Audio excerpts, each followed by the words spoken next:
Hello and welcome to the next episode of the Voltron Online podcast. This is another one of our off-topic podcast shows from Avatar: The Last Airbender Online.com. It's going to be myself and Kelly who's here today with us. Hi. And we are going to discuss Voltron Legendary Defender Season 4. This is going to be our big review show for Season 4. So it's just the two of us this time out. Greg and Harrison, because of scheduling reasons, couldn't be here. So we're pretty much going to get straight into it here with a discussion on this 6-episode season, which is Season 4. So overall, we'll just get some general thoughts and some general kind of topics to start off with. Overall, Kelly, how did you feel about Season 4? I often don't use this term when discussing shows, but I do genuinely have a lot of mixed feelings. I just have mixed feelings. There were parts of it that I thought were really great and really fun. I still like these characters a lot. I still have a lot of fun with it, with the action and the animation and stuff. But at the same time, as I was going through it, I'm just oh, what are they doing? I don't really know how to put it into words, but if I had to just generalize it, is that while everything is still really cool looking and the animation's still great and it can still be really funny at times, it's like the plot and the characters are on fast forward ×3 and nothing is getting developed properly and things are changing constantly to the point where what's the point of these long setups if they don't pay them off? I have a lot of mixed feelings. That's just the truth.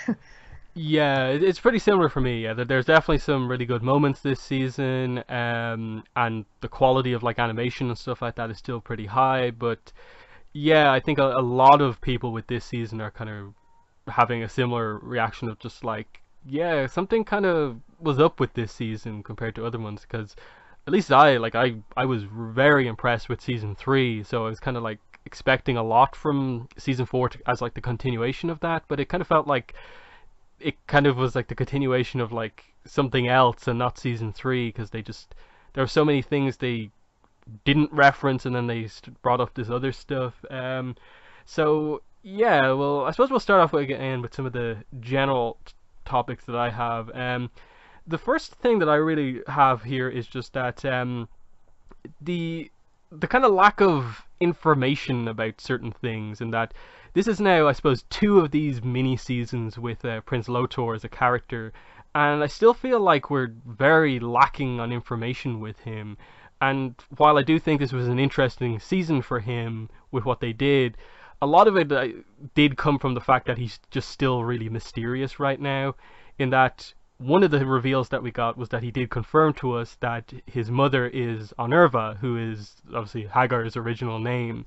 But the way he says it and then doesn't expand on that makes it seem like he thinks Hagar and Onurva are 2 different people. But then for us as the audience, the timeline doesn't work at all, because Hagar hasn't been on Onurva in 10,000 years. So is this just Zarkon lying to him about his mother or something like that? And then when we first met him, he was banished, so we don't really know what the reason for that was.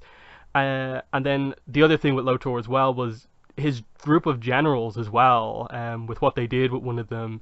It kind of felt like we were kind of missing somewhat of an origin story to kind of really establish the connection. And again, like you said, kind of very rushed of just oh, he's killed one of them. Now they completely have no trust in him, and he's separate from them now after just a couple of episodes. There was no time to react to a lot of what was happening with Lotor. But and I think a similar thing happened with a lot of the plots this season of just can you fill us in on some of this stuff just so we have any idea what's happening? But I suppose just on that Lotor point specifically, do you have any thoughts on that and the fact that they're still keeping him mysterious, that he's the cliffhanger still going into the next season? Yeah, I pretty much agree. Yeah, I actually kind of like the mystery a little bit, but only with certain aspects of him. But then, the rest of it, there are some things that you feel shouldn't really be kept a mystery and just should be kind of not, the way they present information to you, the way the show presents information to you in general, not just with Lotor, is often very confusing, because it's they talk as if you should know some of these things already, but they never tell us them to begin with, if that makes any sense. Like, this thing with his mother is very confusing with me. Like, if I had to guess, I'm assuming that he doesn't know that Hagar is his mother. And like you said, like, Zarkon never told him that, like, Hagar and Unnerva are the same person. But, like, that doesn't make a lot of sense if Zarkon woke up. But, like, does he even know the story? When was he born? What is happening? Like, things that you feel like should be things we understand, not necessarily like, ooh, the mystery. Like no, just basic general stuff so we can have a concrete understanding of what the heck is going on. You know what I mean? Like, I don't want me to come off sounding like I'm saying I need to know everything about him, and I don't want any mysteries whatsoever. It just feels like the information that they do keep from us is like common knowledge stuff, if that makes sense. Like, like I'm still very confused about a lot of things on this show, and not just Lotor. I like, there's this dog rebel character that they talked about a lot in that 5th and 6th episode, and I'm like, I've never seen you before, but you suddenly are very important. You know what I mean? Like little things like that really confuse me and really annoy me. I don't know what the writers are really doing with that. But with Lotor himself, I did find him one of the most interesting and compelling aspects of the season, despite it being rushed. It's like the ideas they had with Lotor were really good, but they put it on super hyperdrive. You know what I mean? Like, I wanted to see more time with his team. I wanted to see more of his plan come into fruition and then fail. I mean, I like the idea that his team failed. I'm sorry, that his idea failed. That was a very, like he actually was like, yes, this is gonna work, and it completely, like, failed on him. I'm like, wow, well, there you go. I like the unexpected twists, but they all just came so fast. It's like, we don't have time to really, like, soak it in, you know? I don't know. That's my thoughts on it, basically. It's like, you have these really good ideas here, guys. Why are you, like, not developing any of them properly? It's I think that's why with this show particularly, or maybe with this season particularly, I was so disappointed, is because I felt like there's so many opportunities here, and you just kind of rip them from our grasp every time and just give us a weird filler episode. Yeah, and then the other thing with Lotor is obviously the whole, you know, doubt about, you know, how close him and his team are. It obviously starts with the death of Narty, and I was just still very confused about, like, that whole situation about what happened, because we more or less know that the cat that Narty has is, you know, Unnerva's cat. So I always interpreted it that, like, whatever Hagar did to Narty as they were leaving, the whole tracking kind of sequence, was that she did something to the cat to spy on Lotor, but then Lotor kills Narty and not the cat, and the, you know, the kind of spying bit is broken still. So it's just like, wait, was Narty an actual character, or was there a connection between Narty and Hagar, or is this just a Hagar spell? I'm not really sure.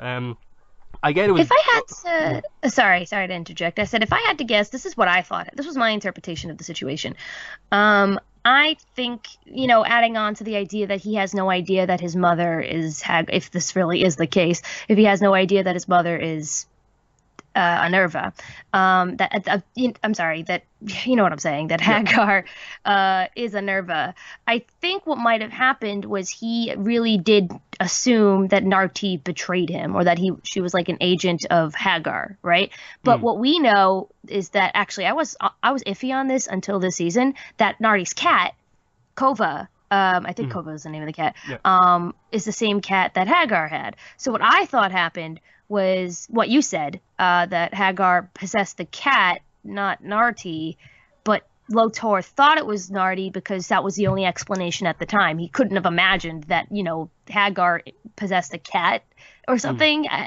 He miscalculated and he killed an innocent person. Or maybe it was Narty that was taken over, and he felt like, I don't care about her life, I just care that my vision is in danger, I'm going to kill her so that it stops. So it could have either been Kova or Narty, but either way, he killed someone who he probably thought betrayed him, but it was Hagar who changed their mind. That was my interpretation of the situation, but even still, like I said earlier, I don't know what they're trying to keep from us, or why they feel the need to keep information like that from us, you know? Yeah, like, I think ultimately the thing is that, like, I wasn't clear, like, in regards to how Lotor figured it out, was he aware that it was like a magic connection, or is he just aware of some sort of a betrayal? Because if it is just some sort of a betrayal, then I can definitely be like, okay, so he just, without any magic involved, just thought one member of his team betrayed him, and that creates the issue.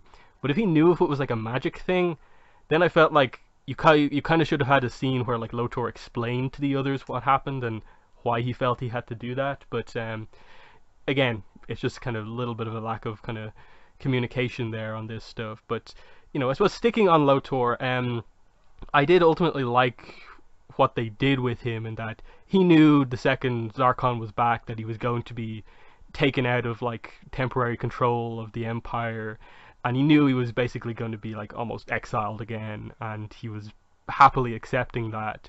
And the thing he didn't really, I suppose, calculate was that eventually Zarkon would get to a point where he just, completely turned the Empire and just abandoned him completely. Like there's no sense of like family loyalty between Zarkon and Lotor anymore. That kind of end of that episode where it was just like, any member of the Galra like Empire is free to kill him at will. That was a cool ending, and I thought it was a moment that left that team just completely helpless, whereas Lotor had been so confident up to then. But did you like that big moment of Zarkon like turning everyone on Lotor? Yeah, I did and I didn't. Let me explain why. I did really like it though, because it made you realize, wow, this guy has a horrible situation. You know what I mean? Like yeah, Lotor is a villain and he's conniving and he's got a secret team, but like, can you really blame somebody when that's your dad? You know what I mean? Like, by the way, I hate you now and I'm gonna send everybody after to kill you. You're worthless to me. Bye. Like, that's pretty much what it is. It's kind of awful. People are like comparing him to Zuko now, apparently. But like, yeah, so like it makes you then, and he kind of knows it already too. He already knows his dad is a horrible person, and when he turns away from that conversation, he's kind of smiling, which I was confused by that, because I understand that he kind of expected that, but what was his plan exactly? Now he has a target on his back. Wait, was that right before he went to do his plan and then his plan failed? I think that's what happened, right? Sorry, I get a little confused with the time. Yeah, it was like Hagar sensed that there was something off about Lotor, something kind of mystical. I suppose she was sensing the alter reality comets kind of energy coming off him, and that's why she decided to spy on him. And then it was the idea that he's made ships. And that was right after Zarkon said, "You're like not my son anymore," type of thing, right? That was immediately the whole Hagar spy bit happens after like Zarkon takes him out of power. That's what I mean. It's after the whole reveal about he's making ships out of the comets and he's kind of doing stuff against the Empire. That's when the full-on, like, you're banished kind of comes out. Right. Okay, and then he tries his plan and it fails, and then his team turns on him. Okay, I got it.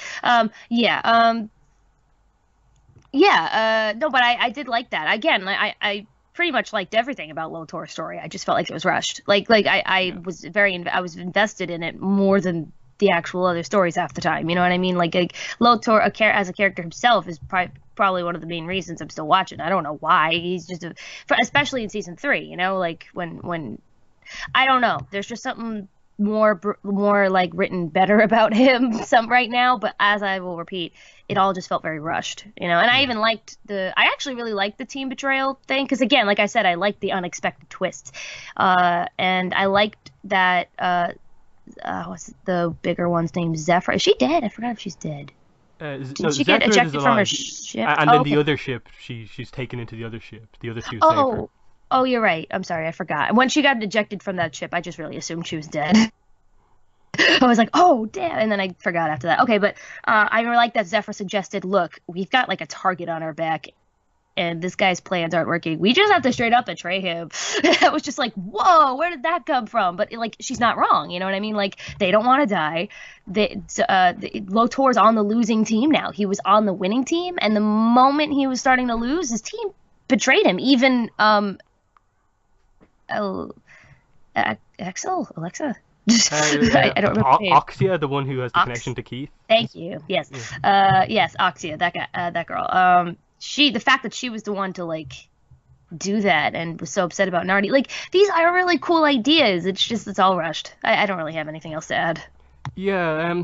I suppose for me, it's just like they established back in season 3 that like one of the things with Lotor is that he's kind of more open kind of as a ruler. Like the fact that he has all these kind of non-pure blood Galra people on his team is actually a pretty notable thing about him. Which I felt like sort of begged some sort of a question that he must have like a deeper connection with his generals than everyone else, given that they're loyal to him kind of more so than anyone else. So it was as I said, a little bit rushed that like it was just so quick to suddenly like everyone just turns on him. I did like that they sort of set up that like Oxia has somewhat of a like deeper connection to Lotor, that like the other two kind of left it to Oxia to kind of make some sort of a decision, and she decided with what they wanted to do. Which obviously leads into the fact that after everything that happens, they have control of one of the Comet Alter Reality ships, and she says there's only one option left, and we never return to that group again. So they have some sort of a plan, and they have like a very important ship, and then Lotor's left with the other one, and the thing at the end with him is that he's going to have some sort of discussion with the rebels and Team Voltron about what's happening here. So that is a kind of cliffhanger that like Lotor's team is out to do something that we don't know about, and then I think Lotor just interacting with the good guys is actually a pretty cool way to end things on, and I think there's a lot of potential to start next season with that. But what were your thoughts on how they ended up Lotor and his team members? Yeah, I kind of forgot what happened with that. Like I said, I already thought Zephyr was dead for some reason. But I forgot what happened like to the team members, but obviously I know how they left Lotor, you know, like alone flying in the ship, being chased, kind of screwed over. That chase scene was epic though. With the sun.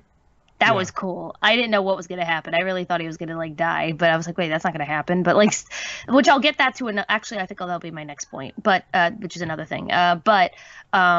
You know, him saving Keith was like, oh my god, like but what happened with the team? I'm sorry, how do I forget these things? I did watch it. It was the last scene with the team in this season so far, and it's just Oxia's piloting, you know, the other comet ship basically, and she says that they only have one option left, and they just kind of cut away. So it's just this kind of mystery that Oxia has some sort of a plan for what that group is going to do, and that's it. We're just kind of left with that. Yeah, I like that.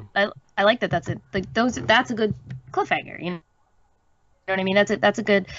Yeah, I like what's going on with it much. I mean, let's be thankful. Look, as weird as the show is getting right now with a lot of different things, let's be grateful that the villain team, the Galra, that stuff is not nearly as cookie cutter as it was in the first 2 seasons. Like, you know what I mean? Like, we've actually got really interesting concepts coming from the Galra and the Galra Empire now. Like, remember first season? Or hell, remember second season? Yep. We have to go after the Black Line. We have to go after the Black Line. We have to go after the Black Line. Like, that was the most annoying thing. So, if anything, we got to be semi-grateful that they're fleshing out this part of the villain story pretty much even better than Voltron right now. You know what I mean? So I don't know, that's just my thoughts on that. Yeah, but I suppose sticking with the villains, like Zarkon's back. He's back. Still pretty boring. That's true. But like, yeah, he is, but like at least now there's a conflict going on here. Plus we have things going on with Hagar. Hagar's not just I'll do whatever you say, master. Now she's like that scene in the first episode. What episode was it? The beginning of episode 4? Episode 3, the start of episode 3, I think it is, when we see her. Yeah, when she's like looking in the mirror like that, like I'm like, okay, something's interesting happening here. Like I think she's starting to get back her own sense of self or something like that. Like she just remembered who she was. First of all, think of it this way: I don't think that Lotor really does know that Hagar is a Nerva, because she didn't even know she was a Nerva.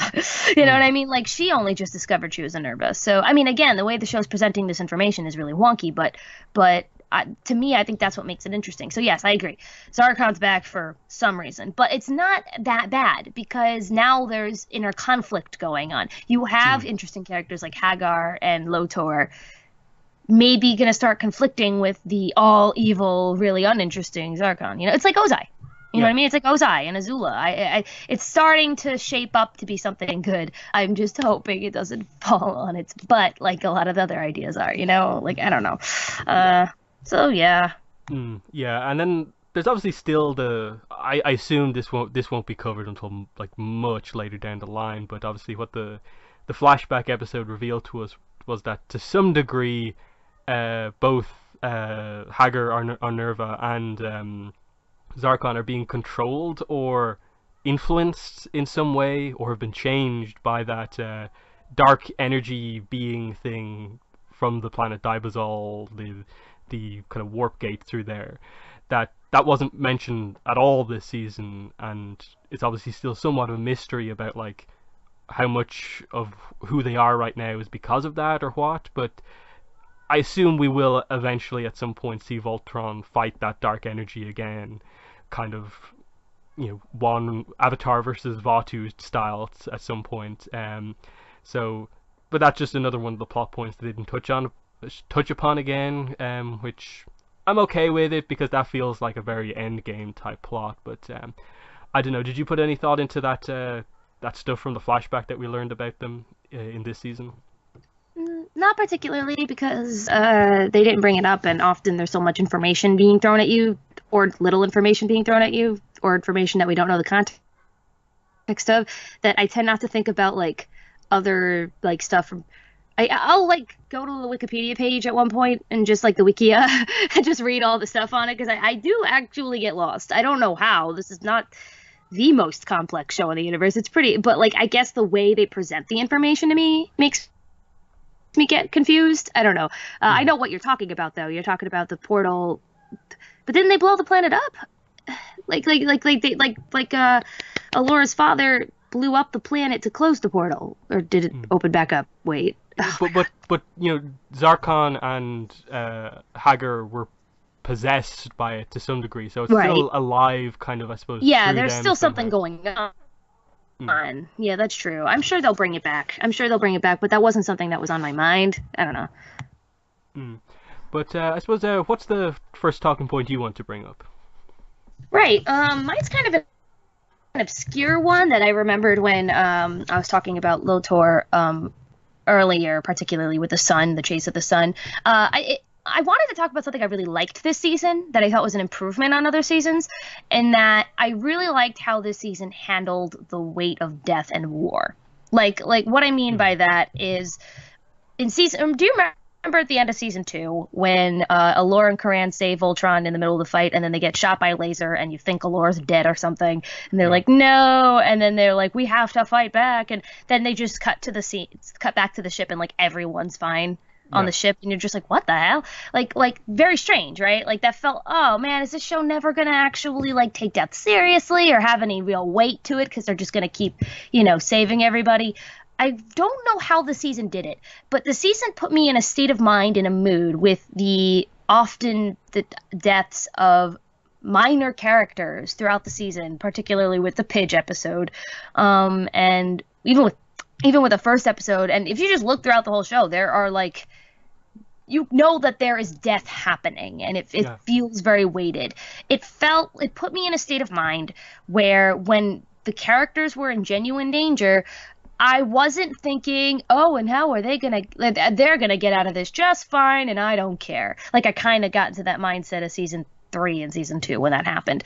But with Lotor at the sun part, Keith, and all these other like possible danger, the entirety of episode 6 with the pillars and the weight going down, I actually felt genuine tension and genuine worry, which I know I probably shouldn't have, because this is our team, these are our leaders, like of course they're not gonna die, but like am I crazy? Like that I felt like something that they did this season kind of felt more like heavy and real, where it actually put me in a state where I'm like, things could happen. You know what I mean? Like deaths could happen, and I don't know. I like that instead. I like feeling, like something bad can actually happen instead of, these are our heroes, so of course everyone's going to be fine. You know what I mean? Yeah, I definitely agree. That's definitely a point I kind of had, I would have mentioned at some point. And yeah, this season I think made that very clear, because before this, like, the most, I suppose, impactful like death we had was like,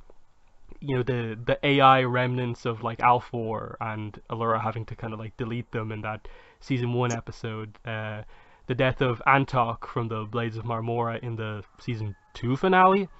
And then beyond Yeah. that, it was just kind of those teases that didn't really mean anything. But this season, yeah, there was impact because I think a lot of it was that they introduced like the rebels this season, and you went to that like rebel graveyard memorial, and they just list off that number. You see that like in the past this many people have died, and that's maybe even for just like one battle.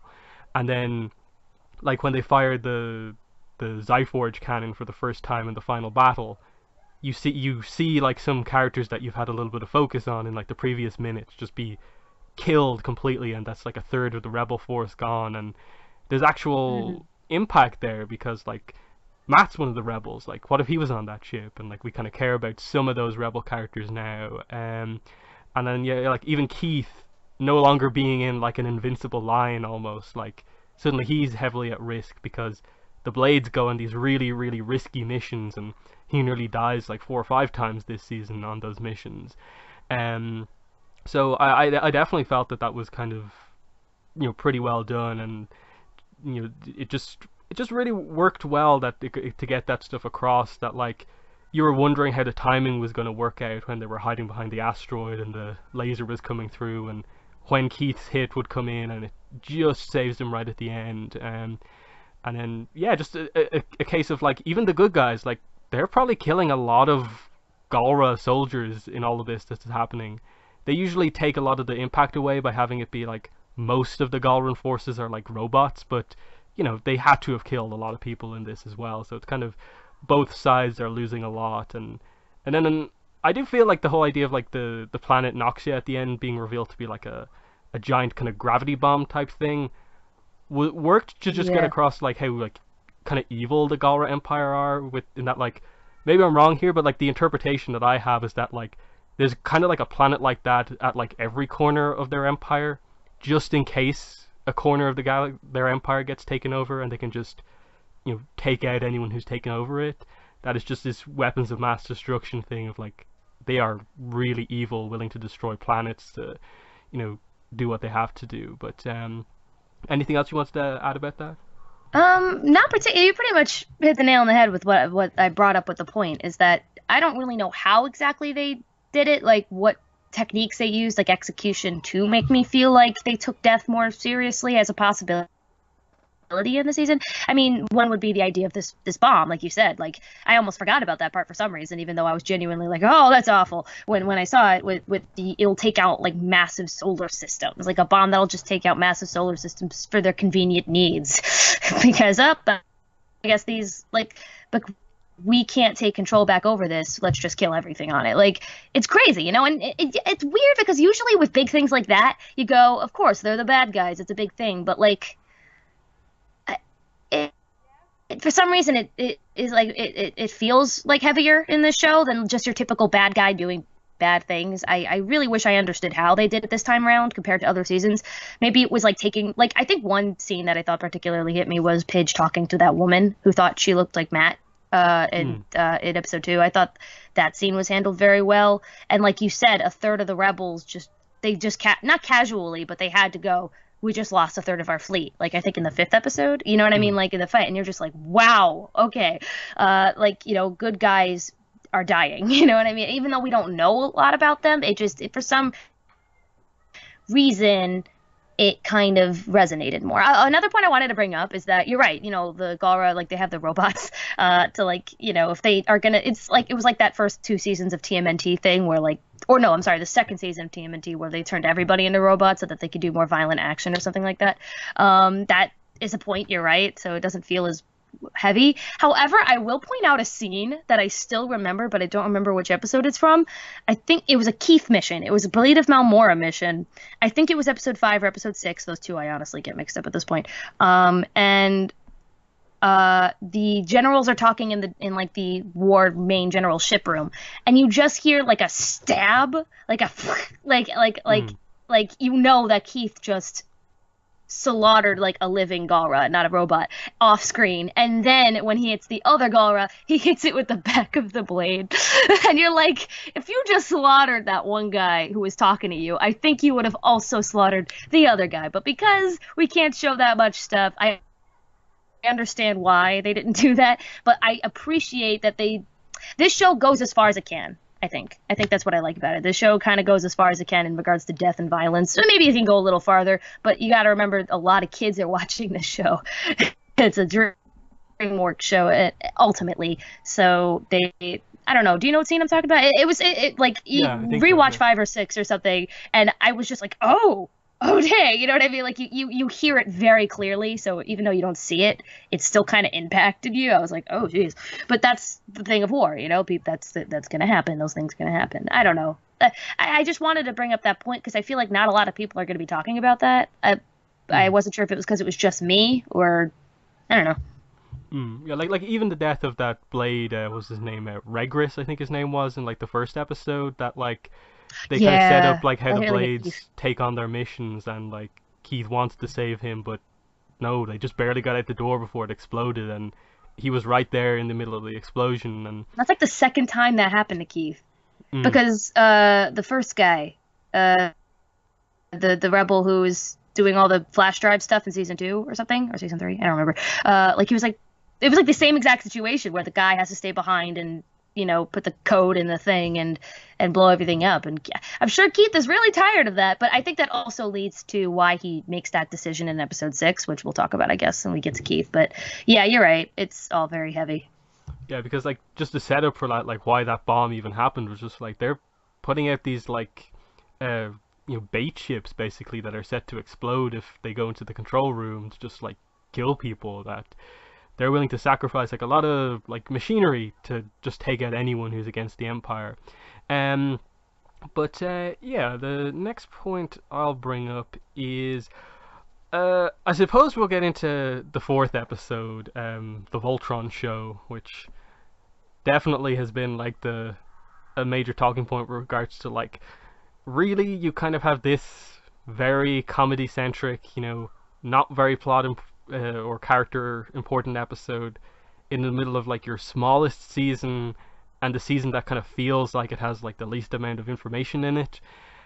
Definitely a bit out of place. Like it's an entertaining episode, it's fun for sure, there's some cool moments, there's going to be some cool pictures and gifs out there all about this episode, but I don't think it takes away from the fact that I think it's kind of poorly timed within the season, because the only real goal from this is that like, oh, we put on these shows, now we have popularity across the galaxy except this one planet, and that one planet is the planet where the final 2 episodes battle takes place, and beyond that it's just like, okay, I get you're doing these shows, you've kind of roughly told us about it in like the first episode, why is there a full episode going through like choreography and acting and basically making them all act like Power Rangers and stuff like that? It was I do think it was just a bit of a mistake to kind of have this episode at this point in time, and I think devote a full episode to it. I almost feel like you could have just put like bits of this episode scattered across like the first 4 episodes while still having, for the most part, them be the more plot focused stuff. But what are your thoughts on the Voltron show, episode 4? Yeah, I mostly agree with you. It was very strangely timed. I wasn't expecting another comedy episode like this, similar to like even freakier than Spaceball. I wasn't expecting that in this at all. I probably should mention I did not know this season was 6 episodes. So when the episode 6 ended, and then Fuller House started to play, I was very mad. I was like so ready to see what Lotar had to say, and then it was over. I was like, no, okay, but that's kind of part of my point, though, is that like I didn't expect, we only have 6 episodes this season. Why was this like now? The only reason I can give, and it actually does make sense, but it's still kind of ridiculous, is that they needed to. They know they wanted to do this battle, this huge 2-episode battle in 5 and 6, I guess, and they wanted to really show you how they got the support from the majority of the galaxies. You know what I mean? And you know, it makes sense that they had so much support and help in those battles because they rallied. A theme of the season is we gotta increase the coalition. You know what I mean? Like you said, they brought it up in the first episode. They did that show, but Keith didn't show up, and everyone was mad. So I get the idea. You know what I mean? I get what they're doing. It's like we're obviously not going to spend the rest of our entire show with little shows here and there. But so I kind of get why they did it, but it just seemed like you said, like a really weirdly placed time. You didn't think it was going to be that type of episode. It kind of slowly went into the madness, which I didn't like. I kind of would have liked to know I was going into a crazy episode rather than like be like, wait, what is happening? You know what I mean? Like, does that make sense? Like with Space Mall, you kind of knew we're going to the mall. You kind of knew that it was going to be a bit of a weird episode from the start. This one kind of slowly delved into the madness, and I wasn't expecting it, and it kind of took too long to delve into the madness, and I don't know how I feel about that. Like, I get that it's being a self-referential. It's a comedy episode. It's self-referential. It's making fun of itself. It puts tropes on the characters. I like how Allura was Keith. They're like, Laura, you have to be Keith, and her reaction was just the greatest thing. So, like, I actually do like a lot of the parts of this episode, but I agree. It's just like, why? And also, this is too much. You know what I mean? This is too ridiculous, even for me. And I can deal with some ridiculous things, and I don't know, but I don't know what else to say. I mean, there's a lot of jokes we could talk about because there were really crazy things happening. But I guess in general, that's how I feel about it.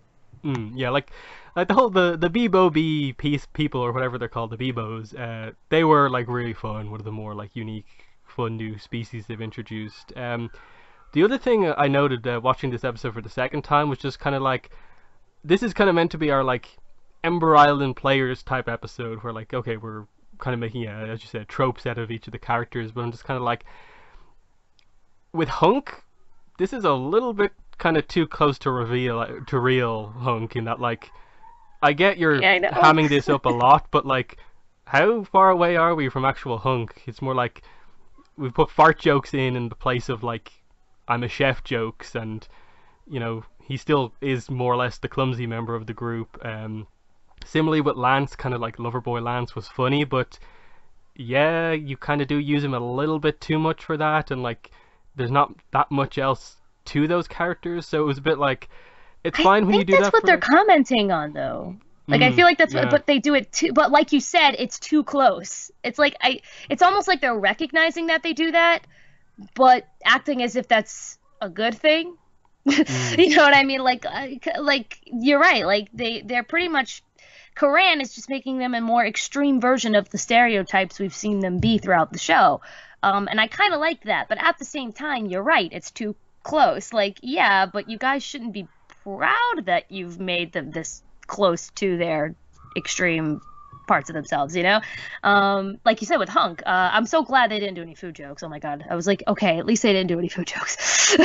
So like maybe they knew, they were like, we should stop with the food jokes. So they didn't do that. But like you said, he's still like, you know, got the more childish humor in there, right? They're just being more extreme versions of what we already know them to be. And that is funny to an extent, but it's also kind of sad, you know? So, sorry, I didn't mean to interrupt you. It's just like, I think that was the point. It's just, I don't know how proud they should be of themselves for that.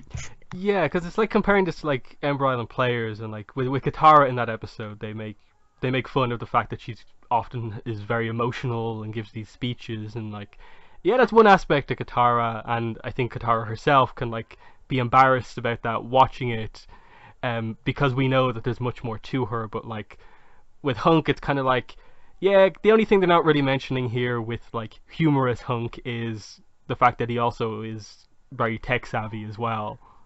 We don't know much else about him because you haven't given him the focus, and sort of similar with Lance. So yeah, it's just like self-referential, but you know, you kind of need to have more there to make that joke and not have it be like a kind of indictment of the writers not having more to the actual characters. But what's the next point you want to bring up? I don't No, actually, I just wanted to go through the jokes. I Okay. don't know. Or like some of the jokes, like I wish I probably should have rewatched the episode before doing so, but the most memorable parts to me, I guess, were the little more subtler things, if that makes any sense. Mm. Like, well, first of all, except for Bebo B, the Bebos. I don't know why, but that's freaking funny. You know what I mean? Like Mm. I did like the Bebos. The ending was a little bit stupid, with like the Bebo turning around with like the thumbs up or whatever he did with the circle. I was like, really? But I think that's just kind of them trying to say this was a silly episode. And it's just like we already know this was a silly episode. We didn't need to see that. And what else? Lots of Star Wars references. Mm. That was interesting, I guess. That was a thing. I do want to get, as silly as this episode was, I do want to give huge props to Karan's voice actor. That guy Mm. can, like, let's just like give props to that for a second, because I don't know how he like did what he did with his voice to like still be Karan, but also be like drugged out Karan, but also not be Karan, but like be hilarious at the same time. Don't know how he did it, but he kind of made. If I feel like if he had a more annoying voice actor, this episode would have been very hard to get through. But for some reason, he just made it easier to get through. The planet that 480 of its days are cloudy and horrible, but for the one day it's sunny, like they missed it. Like, do you Mm. remember? It's near the beginning of the episode. They were like, Yeah. "Oh, thanks for coming, guys. You know, we planned everything yesterday where we had the sun, and now everything's awful." Like, I don't know. That's just a really funny idea to be like they were one day late, and like this planet that is stuck in darkness forever, pretty much having horrible weather and rain, like sets everything up for this one day of sun, and they waste their day waiting for them to come, and they miss a day. Like, it's just, I don't know. I just thought that was funny. Don't know why. I didn't like how they showed I genuinely am like creeped out by stuff like that. So like I really don't like how it was like a bug in his brain that went to his brain and was like sucking on his brain. I was like, that's weird. That's Mm. not even funny. You know what I mean? Like, I don't know if they were trying to be funny with that either. Like, that's not even how anatomy works. Like there's a skull in there, I guess, at some point, right? I don't know. It was just weird. I didn't like that. That was creepy and weird. I think it was trying to be funny, but I didn't like it. I don't know. And there's just a lot of self-referential stuff from previous episodes. If you go to the Bebo Bees and you go to the part where Zarkon and Hagar are little Bebo Bee characters, his shoulders are being held up by two other Bebo Bees. Like, Mm. like there's three of them, and the other two are playing Zarkon's giant shoulder pads. Yeah. Like, I didn't notice that until I looked at it again, and I saw somebody post it on Tumblr. I was like, that's funny. It's like, it's so, and then obviously the Power Rangers are acting like the Power Rangers. Uh, yeah, and it gets more and more ridiculous from there, and I don't have too much else to say on that. If I watched it again, I probably, oh my god, that Space Mall guy came back. And I even referenced Space Mall, the guard, the Yeah. Space Mall Yeah. What's guard. his name? Varkon or Barkon or something like that. Whatever his Yeah, name was. like he was holding the Voltron dolls. He was holding the Paladin. I think it was like Pidge or something like that. And he was like, yeah, he was like watching it on TV. I don't know. It's like it called back to like previous episodes. So I do appreciate that. And then that one guy, that one alien that's holding up the really nicely drawn photo of Shiro.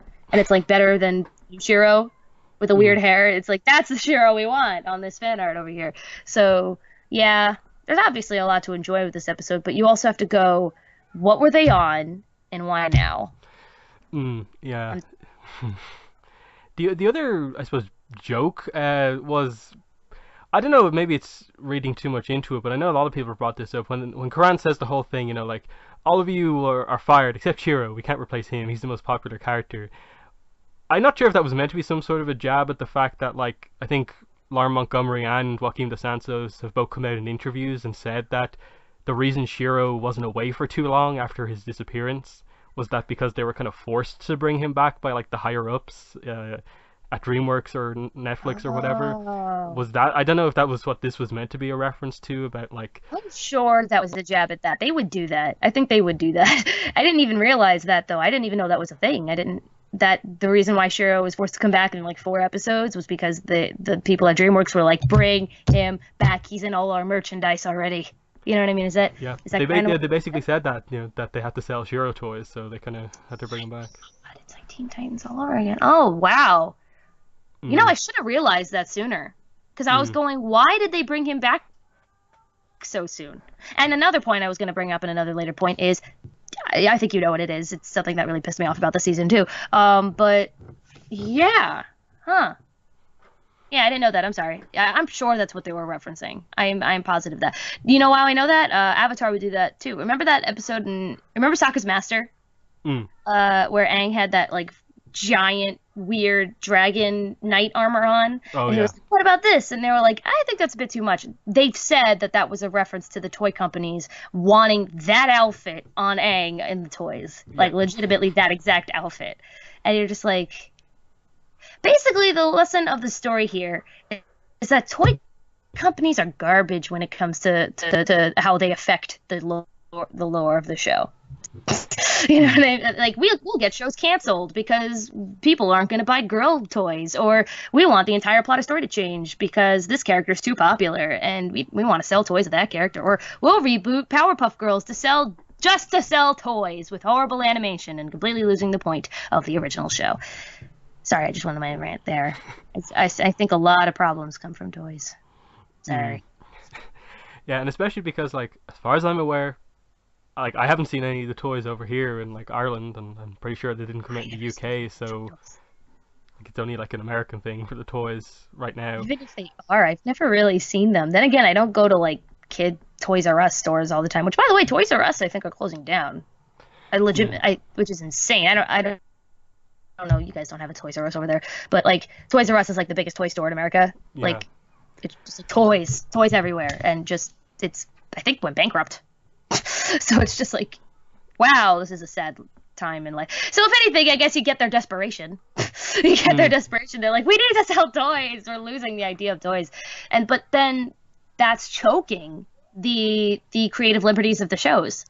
You know what I Mm. mean? It's a whole interesting discussion for another day. But yeah, Yeah, and obviously it comes from a position of just who like who isn't gonna buy a Shiro toy just because he's not currently on the show, given that like the toys only recently came out, like it was for like the end of season 2 or something like that. So like it's not going to be a case of like, oh, Shiro isn't in season 3, I don't need his toy. Like if it's a good toy, people are going to want to get it because he is an important character regardless of if and he's on screen or not. it So still existed on the show, and not yeah. everybody is caught up. There are kids who are like, I like Shiro now, like they just watched the show for the first time, and then they're like, I want the Shiro toy. So it's like, yeah, Mm. I think there's a genuine disconnect between the general public and people who who publish toys. There really is. They still have that mindset that girls won't buy action figures and things like that. Like it's this is just a whole nother discussion in and of itself, which I would love to have, but this is not the time.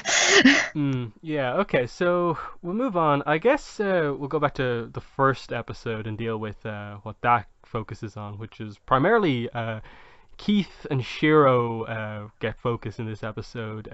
Keith obviously dealing with wanting to be a bigger part of the Blades of Marmora while still technically being the leader of Team Voltron here, and then Shiro and the others kind of being aware of that this kind of dual focus on Keith's part isn't helping kind of, I suppose, either group really, but primarily Voltron, because as Allura says to him, like, the Blades of Marmora can go on without you.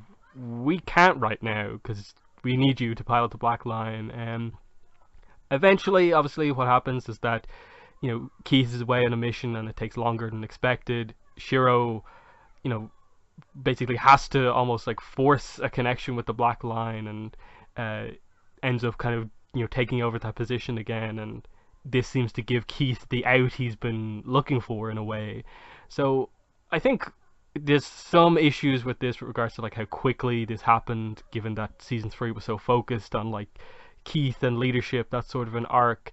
But I'm not as, I suppose, harsh on this because I can sort of see maybe a direction of where they're going with this, in that I think when we discussed season 3 on the podcast, we sort of came to the conclusion that even by the end of that season, Keith wasn't a particularly effective leader. Maybe he did just need more time, but there's still a lot going on with him, and I think the whole thing back from the original Blades of Marmora episode of like him missing out on that kind of backstory thing with his mother, I think they're probably going to wait until after that happens to kind of inject him back into potentially being a leader of Voltron again. That's kind of like another thing he needs to deal with before he is kind of I suppose, free and feels that he needs to, lead again. But definitely, timing on it's a bit weird, but I actually like the approach kind of with the characters and, you know, Keith maybe not communicating with the team particularly well at the start, but then kind of coming out and saying that, like, in a way, I kind of moved away from the team to kind of force Shiro to connect with the Black Line again. I thought that was an interesting thing for him to see, that he is so unsure of himself as a leader that he just still wants Shiro to be in that position. But what were your thoughts on the first episode dynamic?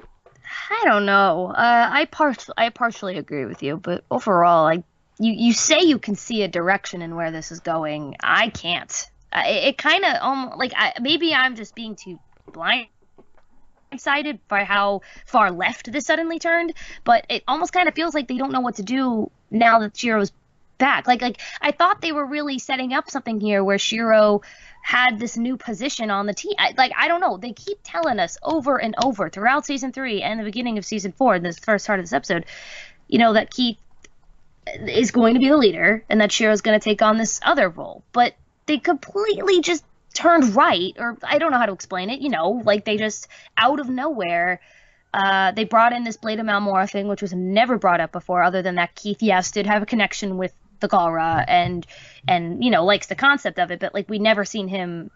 It felt very sudden, like, oh, by the way, I'm also going to be doing Malmora training and I'm going to slowly separate from the team, and it's just like, whoa, where did this come from? It felt like it came out of nowhere. If I thought that felt like that came out of nowhere, what really came out of nowhere was just Shiro suddenly being able to use the Black Light again. Like, how? I guess he's not a clone, like we spent discussing for hours. I don't know. I don't know. Like, it kind of, I want to believe there's a plan here, but I don't see one. I don't know. Like, it's really, I'll say this. I get with the emotion of the characters kind of why this is happening. As much as I didn't like this episode for a lot of reasons, because I really hate tension like that. The whole, this person's off doing something else, so then, like, the other people are disappointed in them trope or, like, theme. I always was very uncomfortable with episodes like that, so this episode was very uncomfortable for me, if that makes sense. I don't know why, but I did ultimately like the conversation they had at the end, where Keith is like, I did this on purpose because I knew Shiro could be Black Lion and I wasn't ready to be the Black Lion. It kind of felt like the whole thing we've heard before. Like, we've already heard Keith say this over and over. I'm not ready to be Black Lion. I'm not ready to be Black Lion. But for some reason, it felt like more heartfelt here than it has with all of his annoying rambling, Shiro and Keith ramblings, as it did in the other seasons. So I kind of accept that's how it went with this final last 2-minute conversation. And I did ultimately like, that they, like, how sweet it was how they said goodbye. I didn't hate the writing at the end. I just hated the plot decision in and of itself. Like, where did this come from? Why did they do it? What does this mean for Shiro? Shiro kind of just feels like an empty shell right now to me, because, like, he's not even really himself, which maybe that's the point. The idea is that Keith and Shiro were both unhappy and they were forcing this new situation on each other. Sort of. Not on each other. Shiro was forcing it on himself and forcing it on Keith. And Shiro was kind of being a jerk. He was like, look, this is just how it is now, Keith. But if he said that so many times, the audience is going to start believing that too. And we're like, okay, so this is where the show is going. Wait, no, not at all. This is not what's happening at all. It's like, I'm getting frustrated. Like, I don't know where the end game is going to be here. That's why I was pretty much 99% positive Keith was going to die. I really thought that was going to be the end of it when in episode 6, because the writers are like, yeah, we don't have 6 lions. We got to kill one of them off because this is getting annoying. Like, that's kind of what it's feeling like at this point. What is going to be Team Voltron? I'm starting to get frustrated on that. Like, is Shiro going to die? But I mean, like you said, toy companies, they're going to keep him around. They just kind of awkwardly kicked Keith. I know everyone online was like, you guys complained about Keith so much, they just straight up kicked him out of the season. It's kind of true. You know what I mean? Like, it's feeling like Mako all over again. You know what I mean? Like, I know I'm being really dramatic on this. I know I can't prove where the show is going. I shouldn't. It's given me it took a lot of faith away from me on how this show is deciding to handle its plot. The season in general and this first episode particularly. Like, it's making me think they don't know what they're doing.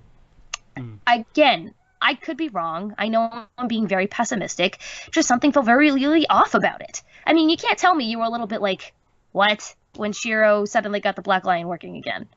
You know? I think for me with that scene, because of the emotion that they could have placed on that scene, by putting like basically people dying kind of over it. I know, it that's felt true. like it was kind of in a way guilt tripping the Black Line that like you have to do this. People are dying. I know, but that shouldn't be the case. Like I don't believe in the idea that if that was the case, the Black Lions would let anyone be their pilot because people are dying all the time. Like I don't know. I don't know how to feel about it. Like you're right. I really liked the heaviness of that scene. Like, you know, the like Shiro genuinely being extremely distressed by his team basically dying out in the field and like no one being there for them. I get that. I totally get that. But like that, why would that suddenly make there be a connection again? I really, why wouldn't that connection just be right off the bat? Like, that's still Shiro, you know? And the reason why we really thought the Shiro was a clone or like a robot is because he didn't have that connection. What made the sudden danger that the team was in, which by the way, the team is always in danger. Like, that's kind of why I thought it was a little weird. It didn't feel like that different from any other situation to me because I always see a sense of danger whenever they go out on a mission. So yeah, we had the voiceover of, we don't know what to do. We're being attacked. And yeah, it was a really bad situation. But it's kind of always a bad situation in war. So why was it just this one part that just suddenly made the Black Lion like Shiro again? I mean, we did spend an entire episode at Space Mall with him connecting with the Black Lion. You'd think that connection would stay. I mean, I know it was a bit of time, but I guess I'm just frustrated. Like, they're not really giving you any explanations on anything. They're just kind of telling you, this is how it is. And the characters themselves just say, this is how it is. I don't want to be the Black Lion leader. I don't want to be the leader of the team. I can't be the leader of the team. It's like there's all these really interesting emotions going on, but like what's actually happening is just starting to really piss me off. I don't know. I don't know how to explain it. There are some ways I liked how the episode handled it. Like I said, I liked the last couple minutes. I thought the dialogue there was good. I started to understand where Keith was coming from with that final speech, sort of. But you spend 2 seasons setting up the fact that this guy is going to be a leader and just completely turn it around because Shiro's back. Which, by the way, if we're correct about this, Shiro's only back because one of the reasons Shiro is back so early is because the company's kind of forced them to. It's just starting to get me flustered. I don't know. I know I have a particularly more negative opinion on it than you do, but that's honestly how I feel. The other thing I was hearing about, like I think it was the Voltron Reddit on the discussion for season 4, was that a lot of people were bringing up that potentially what happened with Keith this season is because there was some sort of a scheduling issue with Steven Yeun, his voice actor this season, and they maybe couldn't get him when they needed to, and that's why they kind of had to put him in a position. Yeah, like it's things like that. I mean, the guy's like never around for promotion. He seems to be pretty busy, even though he's not in a lot of things. He did just have a kid, I think. He might have just had a kid. So that is also true. But that's kind of crazy, though, because isn't the animation process a lot longer and before the voice part? Oh, wait, which one comes first again? Oh, my God, I'm thinking of anime. The voice comes before the animation, right? No? Yes. I think so, yes. Yeah. So, okay, that actually makes sense then. You're saying because he couldn't do a lot of talking for a while, for a couple episops. Yeah. I don't know how confirmed it is, but that's what a lot of people seem to be saying. I don't know. That seems a little too... the timing of that must have been very tight. Like, what are the odds? You know what I mean? Like the exact timing of this and that. That just seems like a very tough pill to swallow, even though I guess it's possible. I don't know. That could have been a reason. I've just never seen that before, where like a voice actor was so busy that they had to write him out of the show for a couple of episodes and then bring him back.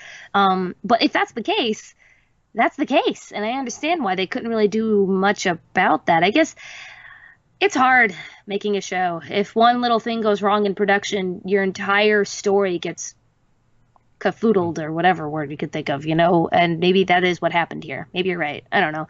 It's still something that, you know, having to bring Shiro back for toys. Steven Yeun having a scheduling problem. It's little things like this that, are part of the world that you kind of have to deal with, but it kind of, I don't want to say ruins, but it starts to ruin a story. I don't know.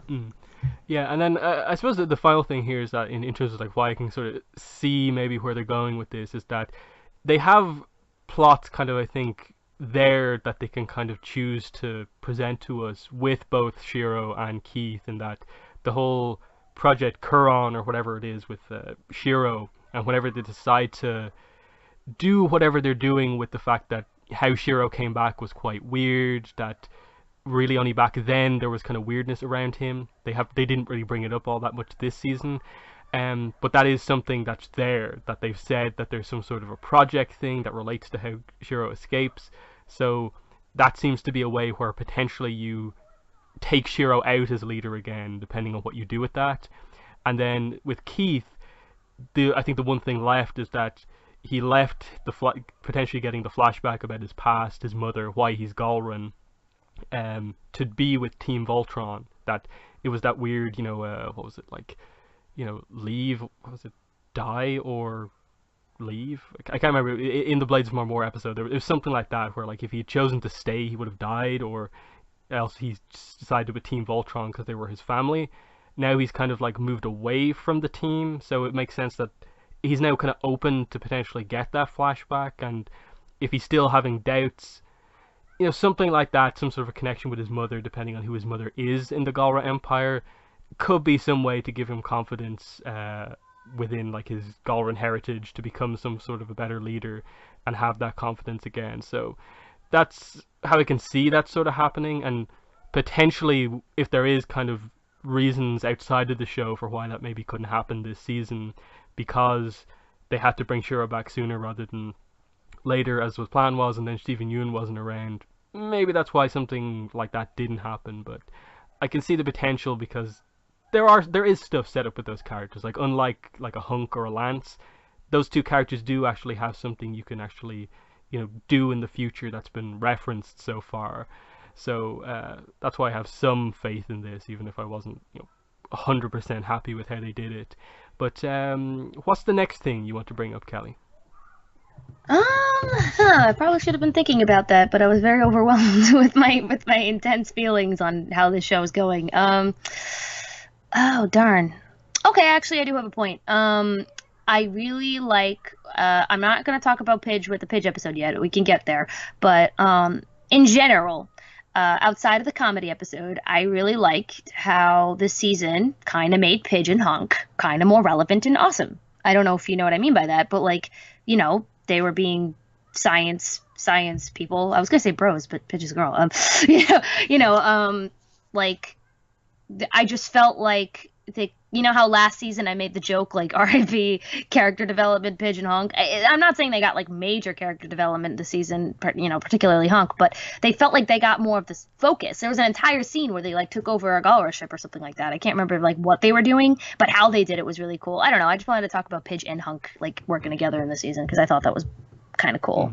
Oh yeah. They were the first stage of the big final battle plan where they had to take out the communications outpost and like basically deactivate it for like 8 hours or something like that. Yeah, that was pretty cool. Seeing kind of Hunk really nervous going in, kind of thinking that like, oh, the whole plan is on like mine and Pidge's shoulders, and they went in and did what they had to do, and it was a pretty cool fight from maybe two of the like maybe clumsier fighters, where like it actually made what for like maybe a Shiro would have been a really really simple fight, just 3 guys in a room.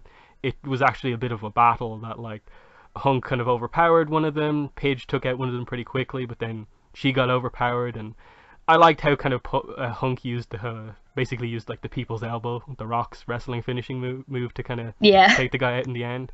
That was a cool reference because obviously the data book, the Paladin's Handbook, revealed that Hunk is Samoan and like the Rock is Samoan, so pretty cool connection if that's maybe what they were going for. Yeah, just in general, like even though I don't feel like Hunk has had like his big moment yet or like a focus episode, I did like once kind of Matt was introduced that they kind of had like the 3 of those be like the tech kind of core of the coalition, that together they used all of their different focuses in tech and science to create this like perfect system for tracking the Galra Empire. And now kind of like both sides have a good way of tracking each other. So, nothing like crazy, but they at least used, I think, each of the characters like effectively. That Hunk wasn't just making like food jokes like most of season 3 or season 2. I mean, sorry. He was actually like a little bit more focused on tech this time around, which I felt was good. Yeah, I just wanted to bring that up because I felt like I like that improvement. You know what I mean? I'll always bring up, and yeah, it wasn't major. I didn't really mean like it was major, but I just really like that they improved on it. I really like the callback to his I wish I remembered the name of the thing, but how he found the blue lion with that Oh, with the the Fraunhofer lines. yeah. I like how Matt was like, you used Fraunhofer lines to like to do that. Like that was a good callback to like that. That like Hunk was kind of the one that figured it out. Yeah. You know what I mean? He was kind of the one that got them to the blue lion, and I mean Keith too. It was basically Keith and Hunk. They basically were the ones who figured out everything about the lions. But yeah, no, I just wanted to bring that up because I just really appreciated that, and the science friends. I don't know what to call them now. Two of them are siblings. One of them is just another friend. Like, the science team, those guys. I really, really like that. They could have easily, I felt like for a second, I thought they were going the jealousy route. And I was like, oh God, is everyone going to be jealous of Matt? Like, I thought that's what was going to happen. Like, because Lance was jealous of Matt. And I thought Hunk was going to start being jealous of Matt because Matt is like the smart older brother of Pidge, and the Pidge wouldn't talk to Hunk anymore. He would talk to him. I was like, oh, please don't do this. And they didn't. I was like, oh, thank God. They could have went somewhere with this and they didn't. They're all just smart friends. And that's how it should be. That's just a concern I had because it almost seemed like that. He kind of seemed like side-eyeing Matt, like I don't know how to feel about you. But then Matt was like, "You're so cool," and he's like, "Yeah." So like I don't know. I liked how everyone's just being supportive of each other, except for Lance because Lance is always jealous. But no, he's trying. Yeah. Okay, so I suppose my next point is going to be, I guess, Allura. They gave her a little bit of focus at a few points in the season. I think mainly in terms of like kind of what I've been looking for with Allura is referencing stuff that relates to the end of season 2, where they kind of reveal that she has some sort of like a potential to do similar magic to like Hagar, in that like she was immune to Hagar's magic and could like redirect it or something like that. And then this season they kind of doubled down on the fact that like Allura has this kind of connection to quintessence and energy, and that she, maybe if she was like really powerful, if she was trained, could have turned off the power source of the planet bomb basically at the end, but she didn't have enough. As she says, she hasn't been trained in this, which maybe alluded to something, that she was maybe female Alteans like have the potential to be trained in some sort of a magic, and she just didn't get the chance. But then later on they did the whole thing with Voltron, where like Lance obviously kind of highlighted her role within the group, kind of in a way the Blue Line's role within the group, and they again had her empower Voltron to kind of almost make it like immune to the gravity effects that were happening, and add this extra power onto Voltron.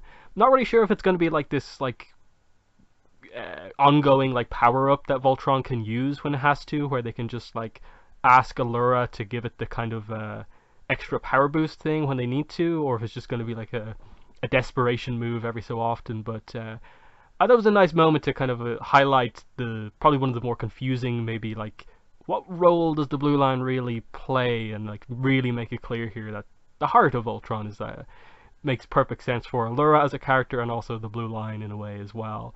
But what were your thoughts on Allura this season? I really liked it. I agree she didn't get like a lot of focus, but when she did, I did like the concept of her not being like trained in this magic. I definitely want to see her and Hagar face off again, and like her figure out her abilities. This kind of felt like one of the few things that connected season 3 and season 4. If we are still to believe that this was supposed to be like a second half of production for season 3, which is kind of amazing now that you think about it, because it feels so different.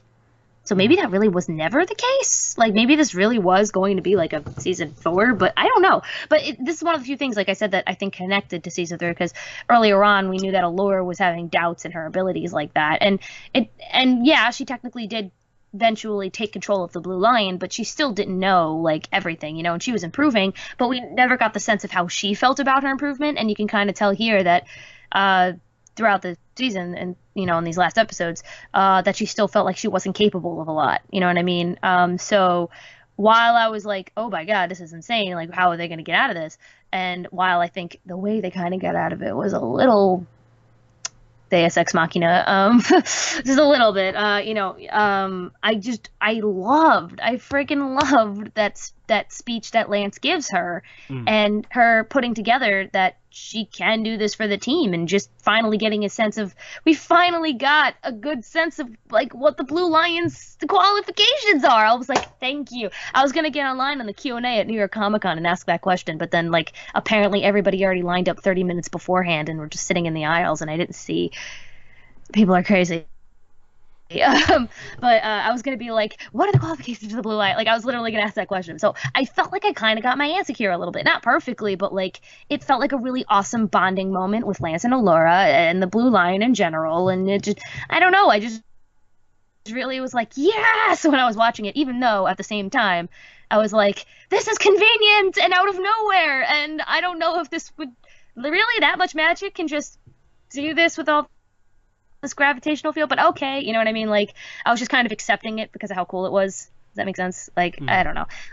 But no, I really liked that scene a lot either way. And I'm really looking forward to see what they do forward with Allura's magic and the Blue Line in general, all that stuff. A couple times this season, near the beginning of the season, I was actually really confused because I forgot that they switched lions. Oh So yeah. like when the red line was flying around, I was like, I forgot that Lance was in there, so I got confused a couple times. I don't know why. I've seen season 3. I know that they switched lions, but for some reason, occasionally when the red lion was flying around and it cut to Lance, I was like, "What? Oh, right, they switched." So I don't know if that was just me or other people did that too in the first episode or so. I got over it in like later ones. Um, but yeah, Laura's awesome. I'm looking forward to seeing her develop more. I hope she really does because that was cool. Mm.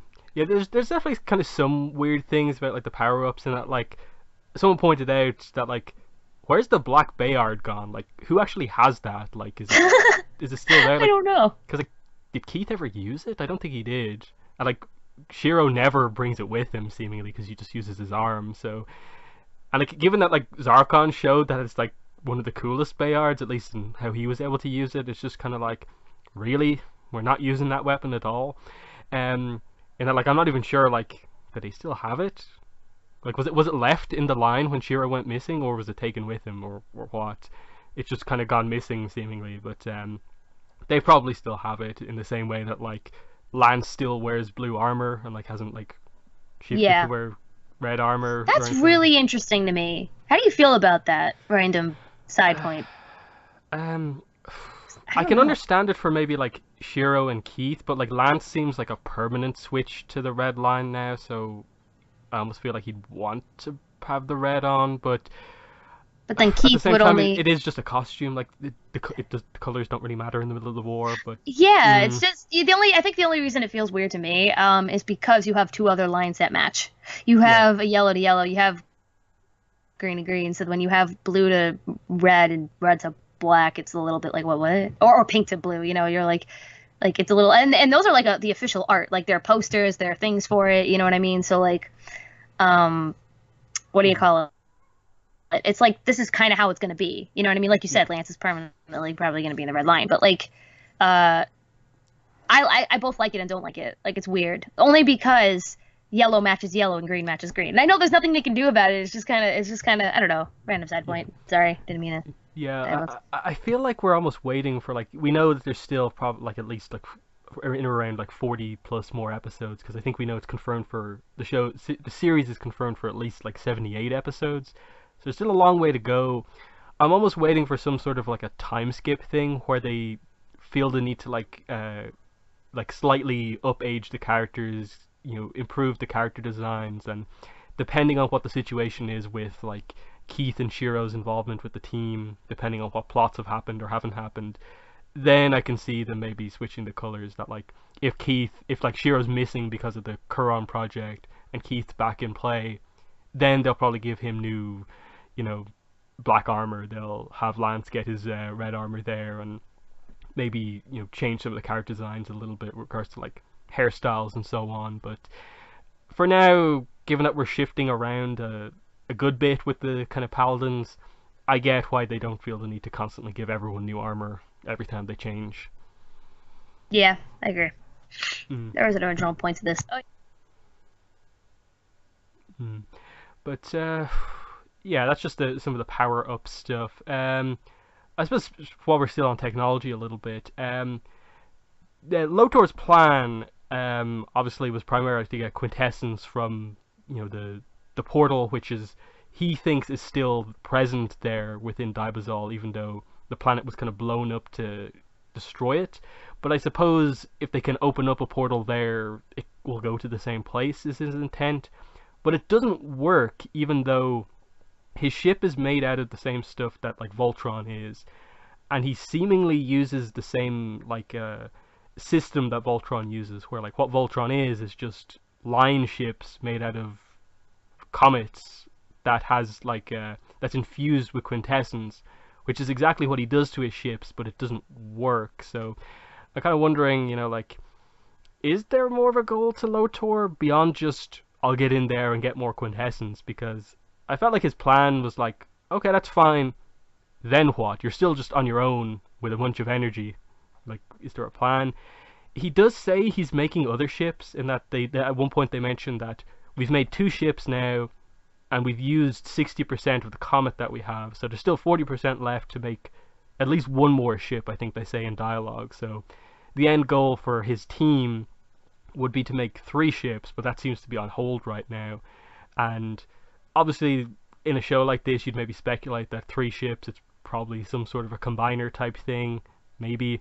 But there's that, and then it sort of links in with Allura as well, because it makes sense that she's able to power up Voltron if she has a connection to like energy quintessence, and the lines are basically just like infused with quintessence. That's why she can have a control over them, and I suppose why she was able to find them in the first place. That's another reference as well.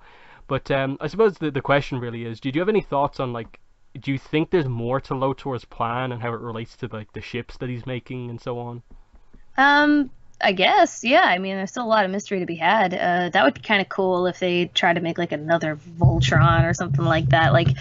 Well, now we know that plan kind of fell apart though, because like, how else is? I mean, he could still try again. He could try to figure out other things, but and he's got part of it, I guess. But like now we know, every Galra is after him. Like he's like pretty much an enemy of the entire thing now. So he has no one on his side. So maybe he'll go. I mean, he says they have to like at the end of the season. He's like, we have to talk. So I'm thinking what he might do is he might act like he's suddenly good, and then like he stab him in the back. You know what I mean? Like I don't know why they would ever trust him, but maybe he'll actually do something to gain their trust. I mean, they kind of did. He saved Keith, but I don't know. I'm curious to see how they handle this in the future. I don't really want to speculate too much on that stuff. One, because it kind of confuses me, and two, because I kind of like things being left in a mystery like that. I don't know. I think I have to watch the season again, because again, his plan and like everything about it was as interesting as it was. I would often get confused. For some reason, the way the show presents information, I am just like, wait, what's this? What's that? What's what? I don't know. Maybe I really just have to focus more, but I felt like I was focusing. Like, I felt like I was paying attention. So I don't know why I'm getting lost on this stuff. Yeah, they don't reference but a I lot am. of stuff. Yeah, so I tend to get lost. I know that kind of makes me sound dumb, but this is like a kid show, Like, I think I should get the simple stuff like quintessence and evil plans, but for some reason, it's like, it's getting hard for me to deal with that. I don't know. We'll see. I would love to see that. That seems like a cool plan that you brought up, and I think that's kind of maybe what they're doing. That he's trying to make like other, not lions per se, but like a ship that can work like the lions. Like he's trying to make another Voltron by getting all this quintessence from other places. He's gonna just. I mean, by the way, I'm still like bleh over this whole like millions of other alternate universes things. I'm gonna continue to like be annoyed by that, but I'm also just gonna have to get over it. You know what I mean? Like, because if you had a portal to an alternate universe, then like, just think it's like Rick and Morty. Just think it's like Rick and Morty. You know what I mean? Like, I don't know. I tend to get overwhelmed when they bring alternate realities into things. So yeah, Yeah, I don't know. Who cares? it seems to be what like Lotor's missing with his ship and how he's doing it. It's just that the lions have like some level of like sentience to them, whereas like his Yeah. ships don't. And I don't think we've ever really had it explained to us like why the lions have this It's connection that they seem to have. probably how L4 built them. Like, Mm, I don't know. Like, L4 must have, the plans of how he did the Voltron Lions probably were destroyed or something. I don't know. But L4 was the one to create them. So maybe they can, like, if they find out how mm, L4 created it, they can make them yeah, again. I don't know. yeah. I know there's just a few times this season. I think the main one was in the Pidge episode where like it was getting really emotional, and they just have this shot to the like the green line, like eyes inactive, and it just being like, if it was like truly like alive or sentient, you feel like it would like try to like help Paige in some way, like emotionally, but like Mm. just the fact it was this just machine there in the darkness kind of was this kind of thing where like it's there, it's alive to a degree, and like it can help with some things, but not others, and that's just an interesting one. And another kind of almost abandoned plot point, don't even know where they're going with it, is the fact that like we were first introduced to Oxia in the Weblum, and she stole the Skulltrite lenses, and so far Lotor hasn't done anything that involves wormholes just yet, I don't think. Unless they were trying to establish that like the portal that he had made there was using that. I'm not really sure though. Again, Probably. That's kind of they're what I thought. I could be mm, wrong though. But I forgot what I was gonna say. Sorry. I don't. It had something to do with portal. Oh well, whatever. I really did just get spaced out for a second. I'm sorry. Continue. mm, yeah, like it's just something like you wish that like when they got to that scene they had said that like okay, I've had what he says is like I've had this being manufactured in the background basically since we started this. I wish he just added in a line and it's just like you get Oxia, you getting me the lenses from back then allowed this to fully be completed or something like that, just to make the connection and like actually understand what's happening here, because otherwise it's just oh I had this project in the background. Similarly with the ships, just like who's manufacturing your ships? But you know it is what it is. But I don't know. Is it about time we get into the Page episode, or is there anything else to discuss beforehand? You mentioned the lions and how like sometimes they are there and sometimes they're not in regards to like their functioning. Like if the pilot is in them, they Mm, sometimes can glow and react, but like you're saying like with the pitch thing, like the green lion should have been reacting and like gone to her or something. I can semi agree with that. The only thing I'd say that might the reason why they probably didn't do that was for well, for one, we find out that, he's not really dead. So they didn't want to like overcut that moment by bringing in another factor, like that was a very private, sad moment. But also, I think like she was the only one that could fit through the door or something like that. Like the door was like a very thin door, and plus, even if the green lion flew over the door, like I guess you would just have to.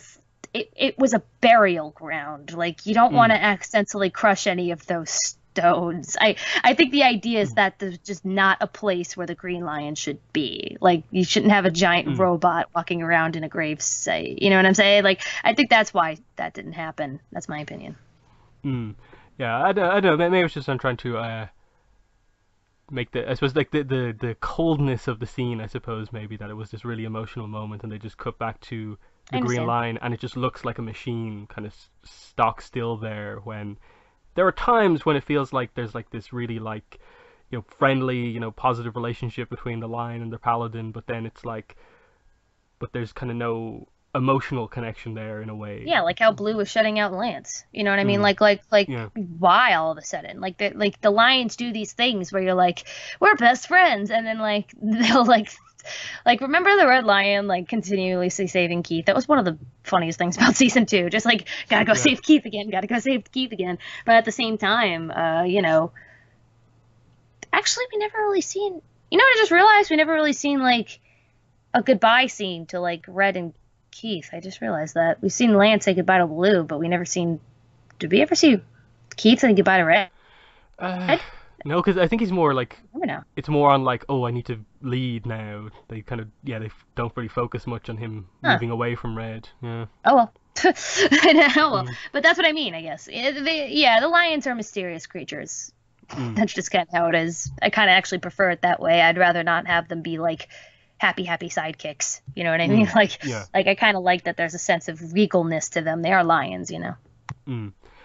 Indeed. But yeah, I suppose, yeah, the second episode, Reunion, has definitely been the most like heavily praised thing from this season because, you know, I suppose it's Reunion plus the Pidge and Matt stuff from episode 3 as well.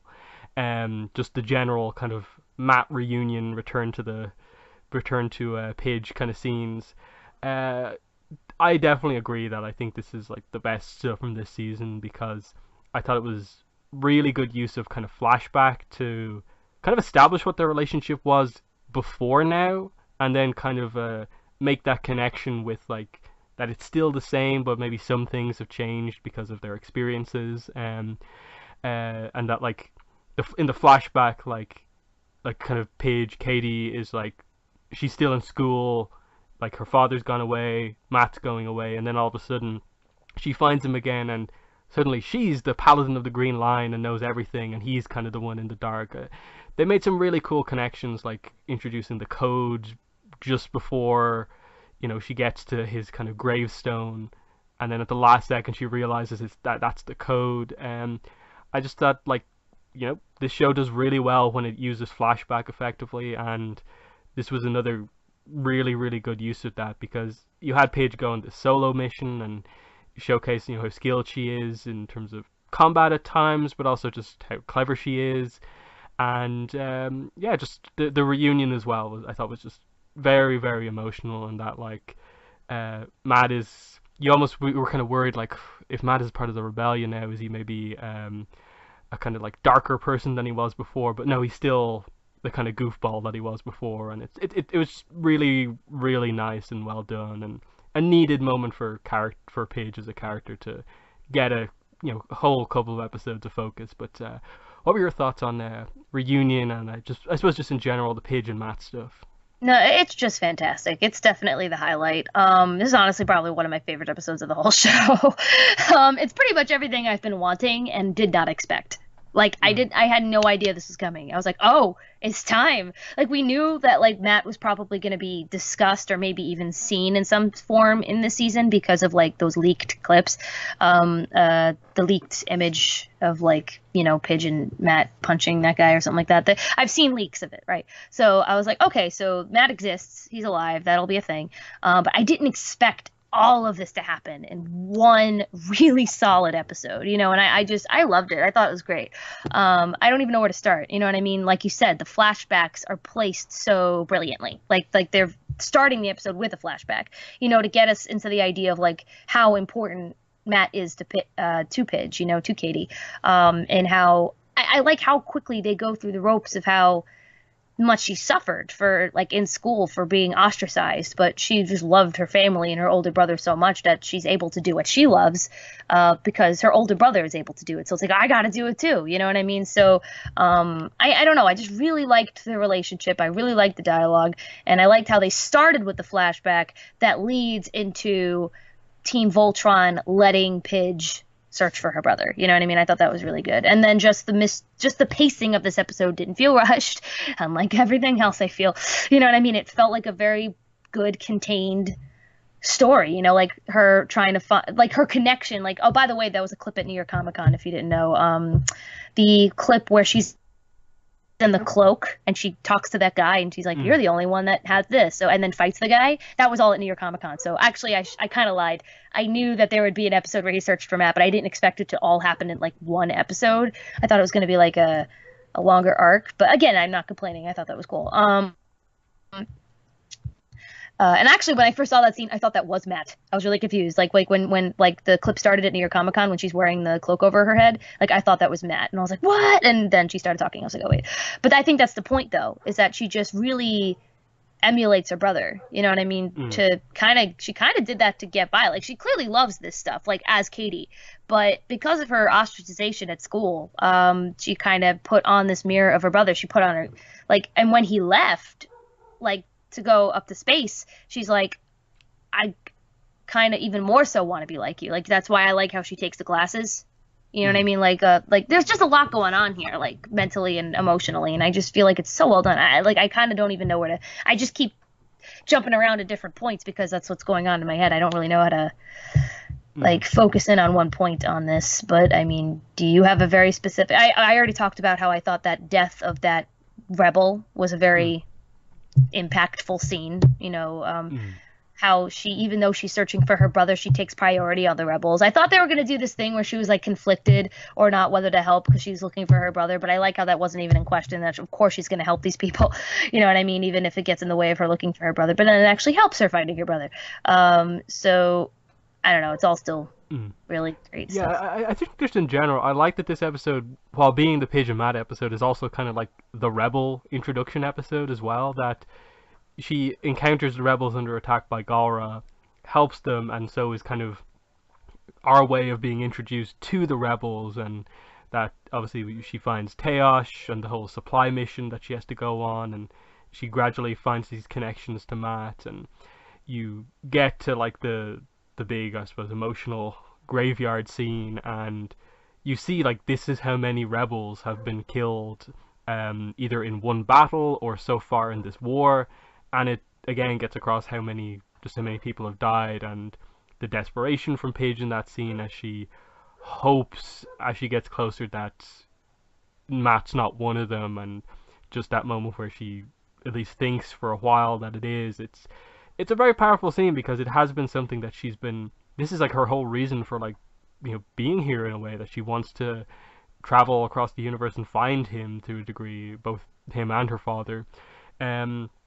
And then, you know, they use the flashback very cleverly to explain the code, and she remembers it. And, you know, obviously in the second episode, it's when they more, you know, get into, like, Matt as, like, in a listening outpost, but he has connections in the rebels.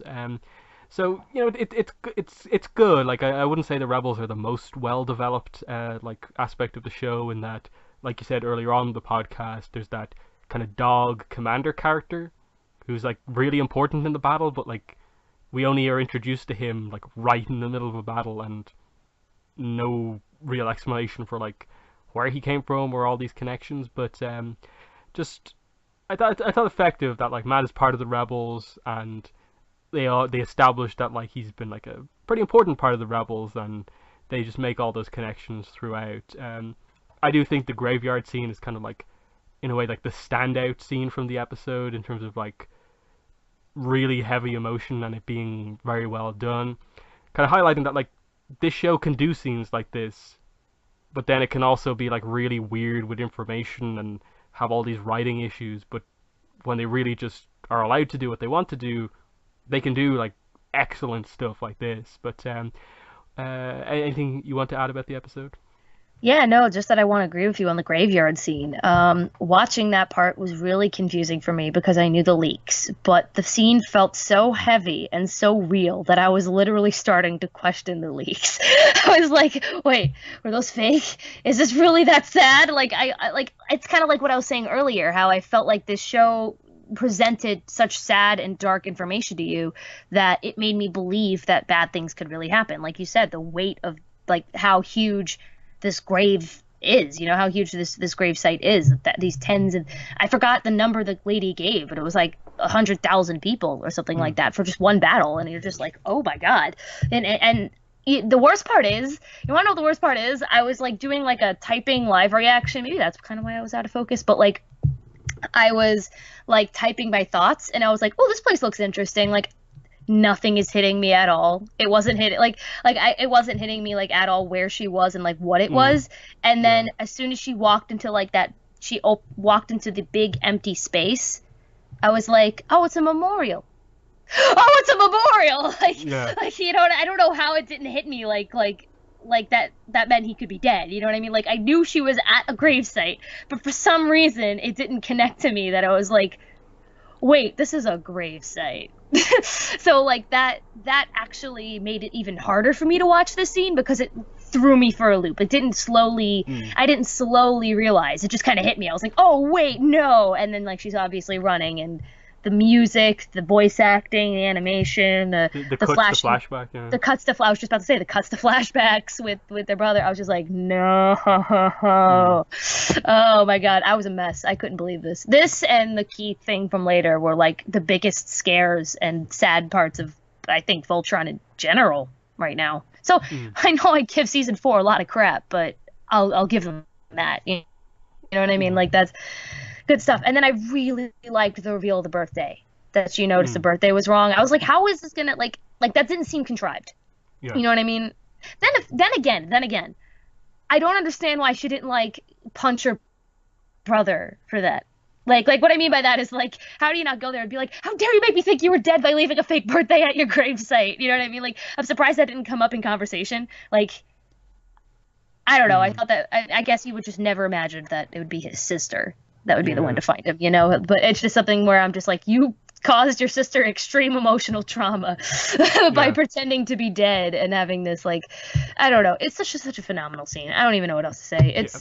It's so good. And the only thing about this episode I thought was a little weird was that Matt has been living on his own in this middle of this place, like, you know, still rebelling, but, you know, being like a spy rebellion. I don't know, you know, doing his thing on his own. And what are the odds of both Pidge showing up to find him and this random bandit dude that comes out of nowhere that how the hell would he know he was there in the first place? Like at all. Like that bandit guy coming and I felt like it was just an excuse for them to be badasses and fight a guy together.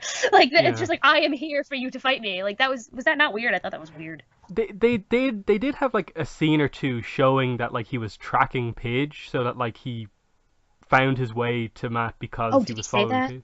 Yeah, because like I think they at one point they do a wide shot of the graveyard place and they show that kind of like he's kind of like, it's either him or his ship is kind of like hovering there in the background.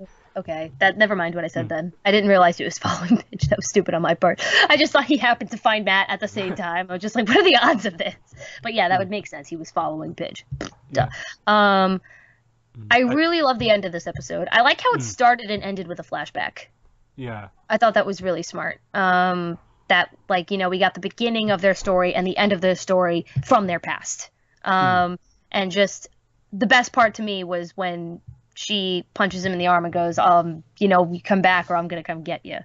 Yeah. You know what I mean? Like, I was just like, oh my God. Like, I don't know. I just felt like that was really good. Also, please, for the love of God, tell me you noticed what everybody else noticed that I didn't notice until someone brought it up, in that both Shiro and Keith are in this episode together. Okay, I'll show you. I'll give you a photo. I'll get you a photo. But basically, the scene where the family are taking photos together, she's holding the dog, the mob's in the photo. They're like all taking photos in front of the ship. In the background, in the right, are Shiro and Keith talking to each other, and Keith is in his Galaxy Garrison outfit. Oh, I didn't notice that. Yeah, no, I didn't notice it either. Someone else noticed it, and I was like, no friggin' way! So it's a whole nother thing of like, they really were friends and knew each other back then. I swear to God, they're probably brothers, and that terrifies me. Because, or cousins or something, because like everyone ships them, but then I'm like, but we don't know what their relationship is. It's really weird. Let me get you that photo, but we're done with that part. I'm done talking about this episode because it's so amazing, and I don't know how really have much else to say. Yeah, but I'll go get that photo real fast. Yeah, I suppose just a kind of random point, but like, it's always one of those things like with Paige where like you go a bunch of episodes and she just you almost forget that like, oh yeah, it was like a big reveal back in season 1 that she was actually a girl, and then like it kind of makes that feel less and less like, why did you even need to feel the need to like reveal that? I get they came up with the explanation in the end that she was like kicked out initially and had to go undercover, but it's just like, you know, I think we've been long enough now like where I almost wish that like I find like her flashback design so much more like interesting than her like current design right now. And I agree with you. I kind of like her long hair better, and I know that's kind of awful of me. Like I like, because you know what makes it weird about it now is Well, it doesn't make it weird now because Matt looks totally different. He doesn't have the glasses and his hair is longer and straight. But what I was worried about was when they found Matt that they would look exactly like each other, but like one was taller and like one was shorter. But I think that's why they designed Matt to look so different now, like with the scar on his face and with the hair long, is because they want to keep her Pidge looking the exact way that she looks with the short hair.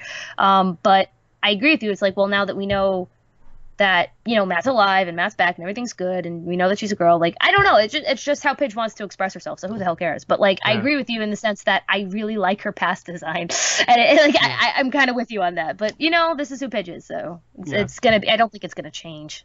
Yeah, like it's just something like small, like just like give her like a green hairband or something like that, because I thought that's like a noticeable aspect of her like flashback design was the hairband that she wears, and that'd just be a cool little thing to add in. It adds some extra like green into her outfit as Yeah, well. like once she revealed herself, I would have liked to, like in season one when she revealed who she was, I would have liked her to add something or something like that, like to signify a change in some way or a reveal. I know what you're saying. I kind of get what you're saying. Yeah. Yeah, but yeah, and then I suppose going into episode 3, they obviously continue this with the fact that Matt has to meet the rest of the crew now that he's, you know, his sister's a member of Team Voltron. Of course, he has to meet the rest of the team, and he knows some of them already. And yeah, like it's you know it's going okay, and then like obviously the key ones are that he's introduced to Allura, of course, and he suddenly turns into Brock from Pokemon, which I thought was brilliant. Yeah. And of course, Lance is jealous that there's another one kind of in the friend group after Allura, and then of course he sees Shiro in the back, and they have their connection, of course, from the Kerberos mission, and that it's going to be a thing with like that whole group now. That the only one left to find now is uh, Commander Holt, Matt and Pidge's father. So that's still something out there about like, how do they make where he is different than everyone else, and like when is that reveal going to be covered? That's an interesting one. But yeah, Matt meeting the rest of the crew, and I like in the end, like Hunk is I suppose the main one to I suppose properly become like close with Matt through all the tech connections that they make. But what were your thoughts on Matt being introduced to the rest of the team? I really liked it. I was a little weirded out by the Allure thing, but I kind of saw it coming when she was the last one being introduced, other than Shiro. Like when she was when they were going each through like each person, I was like, they're not gonna do it. They're gonna do the thing. They're gonna, yeah, they did it. You know what I mean? But like, I wasn't like angry per se. It was just kind of weird. But I do like the frame where, like you said, like he became basically Brock from Pokemon, like with the anime face, and you're just like. Have you seen those posts about how people are comparing Matt to that kid from that Vine who's like, I have the power of God and anime at my side? Like, that's pretty much who this kid, that's pretty much who Matt is. It's kind of amazing. Like, we didn't know who Matt would be like, but it's kind of what we wanted and more. So, no, I thought it was really funny, even though, like, you know, I'm not a fan of the whole, like, jealousy trope. I'll admit the way they showed it was funny. Like, when Lance was, like, slowly creeping up behind Allura and his eyes like shot stars out of it and it hit his eyes. It was like, what? But like that's kind of the stupid stuff I like about this show sometimes.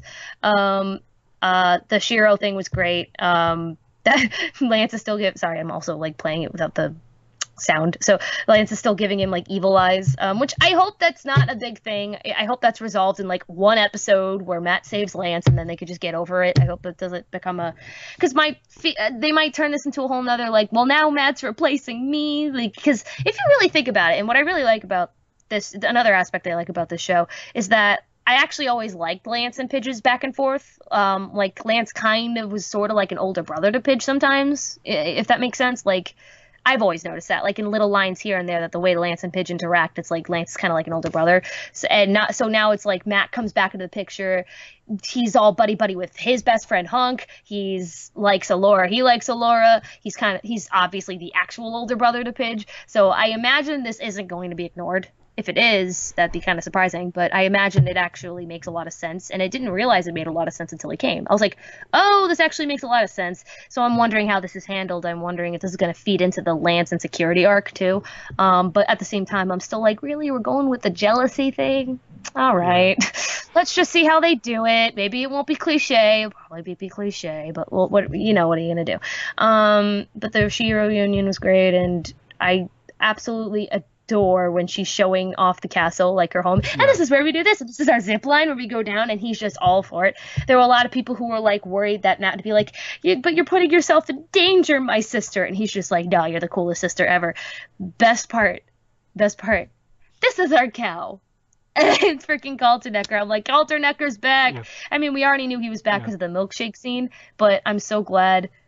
I'm just really glad that that was there. I just thought that was really funny. Yeah, and the cow's the one thing he questions as well. He's introduced Yeah, all this like, crazy stuff. why here? Why is a cow? Yeah, he loves all this other stuff, but he's now like, how do you have a human? Like, he was questioning like how he got in, how, I can't talk.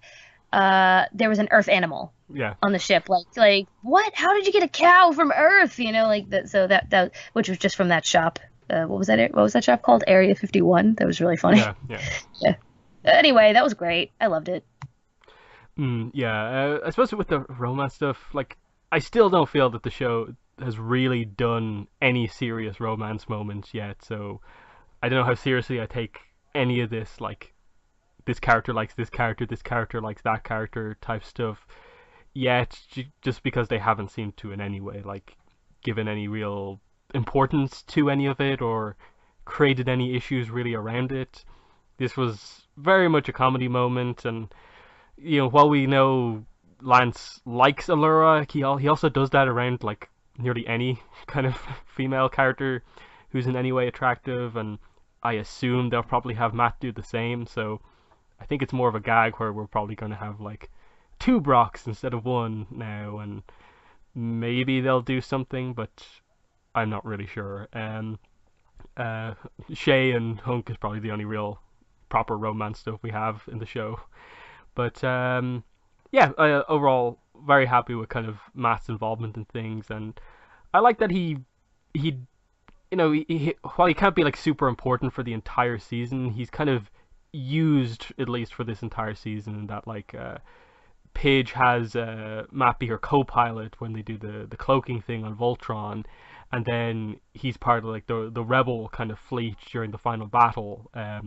So they do use him, even though of course the show at times maybe suffers from like, we can only focus on the paladins, anyone else kind of has to take a bit of a back seat. But did you like how they used him after like his initial introduction?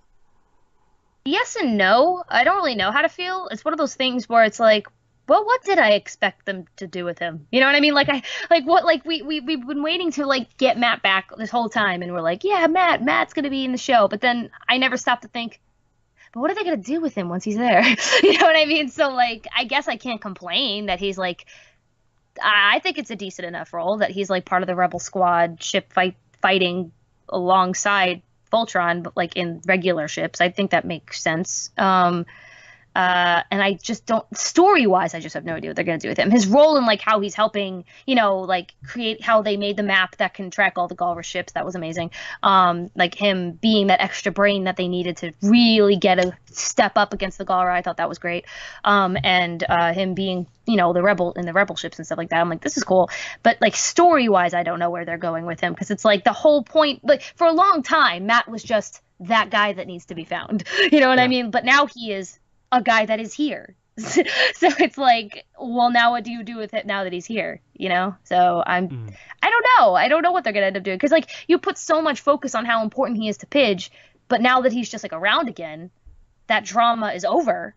So where can we go from here? Like, where does he as a character go from here? Where does Pidge and him go from here? So I'm interested to see how they do it, because might not go great, because like you said, they kind of got to focus on our paladins. So Yeah. we'll see. Yeah, I suppose the one thing is that he's kind of free compared to the other paladins to like actively search for his father, in that like Paige can do stuff like with Team Voltron to like assist in finding him, but like he's with the rebels, he can travel away from where Team Voltron needs to be, so we have someone a bit more active searching for their father. But I don't know how quickly they're gonna even attempt to tackle that plot, because we just have got Matt back, and do they just make it be like a random thing where they eventually find him, or do they put any importance on like where Commander Holt is or what happened to him? I'm not really sure. I think what would be really interesting is that they do nothing like how they did it with Matt. Like either it comes out of nowhere, he's dead. I know that's awful to say. I'm sorry. Or like he sacrifices himself for them when they're finding them. I would just really like to do something very very different with him. Like for all we know, he could be not evil, but like working on the other side because he has to or something. Like he's being forced to work on the bad side, and he's the one who's come up with all these. He's somebody who's come up with all these things or something. Then again, the Galra would just kill anyone who isn't Galra. But you get what I'm saying. Like I would really hope they don't just do a repeat of the reunion. I don't want a repeat of reunion. I want something completely different. I want it to be a surprise. I want it to be a twist. We'll see. Yeah. I kind of in a way like him to be like somewhat linked into the Project Charon plot whatever they decide to do with that. That maybe if it is a cloning type thing, that maybe he's been forced to like assist them with cloning or something like that. That'd be awesome. And at least that gives a connection to a different plot, and them something to do. But yeah, it's definitely an interesting one. What exactly they do? Like they obviously established that like that whole family, Pidge, Matt and their father are like science focused, so they could give some sort of reveal where like maybe he's more genetics or something like that. That would make that connection work. If it is maybe a robot type thing, they could make it robotics. It's up to whatever way they want to reveal, because I don't think we know any sort of like specialization of like Commander Holt beyond just that he's in the Galaxy Garrison. But yeah, that's something still open with them. But yeah, I think that's most of the stuff from this season. Uh, hmm. Yeah, I suppose. Do you have anything else to talk about? I'm looking through my very brief thing of notes here, my cons and my pros. Um, I don't really know because it's kind of hard to talk about the experience of the action. Like because it's not plot or something we can put into words unless we want to actually say, and then they fly left and then they exploded. Like you know what I mean? But like I guess what I do want to say is that like action wise, weight of the war wise, and animation wise, I thought the last two episodes were phenomenal. You know what I mean? Yeah, nothing was really happening with the plot, and we were kind of lost on what was exactly going on, and it's still kind of the cliche fighting stuff, but what I was watching, it kind of only gets better. Like I've noticed that like the action and the things that are happening, at least. Oh, you know what I really liked about the action in this? Remember a long time ago when we were like, why don't we ever see the paladins fight as paladins? We always see them in their lions. We really can't complain about that anymore. It's kind of come under our noses, but like we see them fight as paladins pretty often now. Remember, like even in season 3, they fought as paladins. They used their weapons. Pidge uses that green thing all the time. Lance says the sharpshooter thing, and the shields that they had out when they were trying to run inside the building and turn off the glowing energy thing. When they all ejected from their lions to go figure out how to turn the thing off. Like at that point, I was like, remember when we used to say they like never fight outside their lions? We can't really say that much anymore. So that's a pro. I think these are all pros, is what I'm trying to say. Yeah. I like what they did with that. Yeah. I still feel like that we need like I suppose an important on foot fight. Like we sort of had it with like the tease of like Lotor's team against Team Voltron, but now they're down a member with Narty dead, and there's still always that opportunity. That was a shock. Like I'd like to see something along those lines of like like a Hunk Lance and like Shiro fighting like Lotor and like Oxia or something like that on the ground, and see what that would do. But definitely they've been doing it a lot more than the early episodes, and then the Voltron stuff is always kind of well animated, using like Hunk's Bayard blaster thing when they used the shield. They didn't use the sword a lot this season when that had been like the go-to weapon in previous seasons, but I liked mixing it up a little bit. And yeah, I thought the action was kind of well done. I suppose the one thing we haven't really talked about is the Keith sacrifice moment. That's probably the last. Oh my god. Thing. Yeah, I was a mess. sorry, go ahead.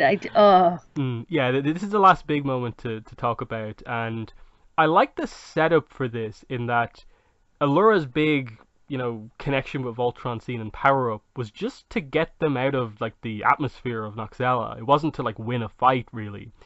Once they get out, it's this race for Voltron to get to like the battlefield kind of in time, to kind of stop Hager's ship from actually doing what it's doing to the planet, to stop the bomb going off. And I like that it's just this case of like they're not gonna get there in time. The rebels don't have enough firepower to blow it up, and Keith feels that the only way to get through the shield to win the battle is to sacrifice himself by like ramming his ship into the shield to hopefully take it down. And right up until the last second, and I suppose the kind of knowledge that in the back of your mind you kind of know that Lotor's on his way because of the scene where he kind of hears about like the restricted regions to not for like Galra forces to not go to, that he's going to turn up.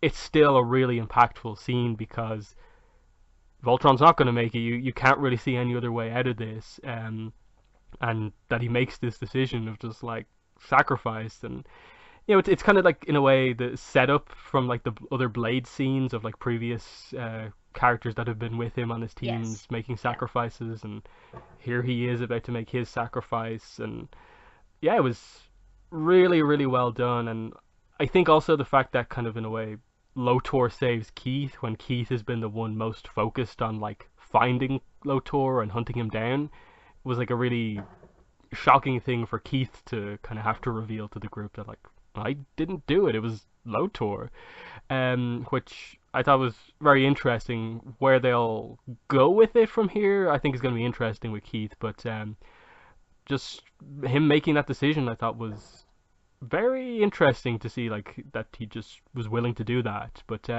what are your thoughts on this? The moment he had that like blank stare, and like when Matt was like there's no way to get through the shield, and like everything gone quiet and he had that blank stare, I was like no and then it's just getting downhill from there. And you're right, I also really liked that Voltron got out, but they're not going to make it in time. And Keith was like, yeah, this is the only way. And I was convinced that was really going to friggin' happen. I was like, nope. I was like, I literally stood up and was like walking around my room. I'm like, this isn't happening. So like, I was just genuinely in shock. Yeah, it was huge. And I completely agree with you. I was going to bring this up too. The motto and like the beliefs of like the Blade of Malmora, they often sacrifice themselves. Like he's lost 2 people.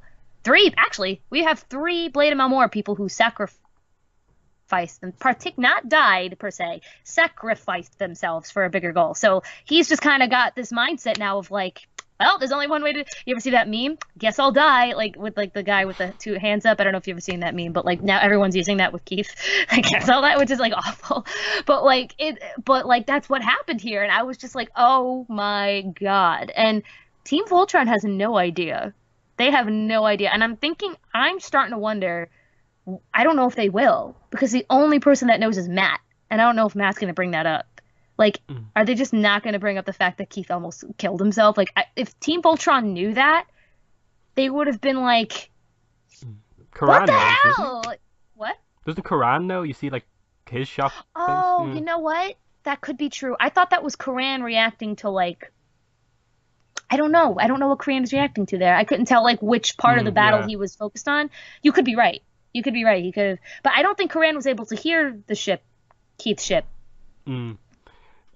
Like, I think he was talking to Voltron. Yeah, I know he had like the whole tactical readout of the battle, so he could probably see that like Keith was like speeding up towards the shield. But you could be right. Both Karan and Matt are the 2 people who knew the most, and I'm curious to see if that means the rest of the team is going to know too, or if that's going to be addressed at all. I'm kind of hoping it is, because they're going to be so mad. You know what I mean? But like, I don't know. I'm really interested to see if this has any repercussions or not.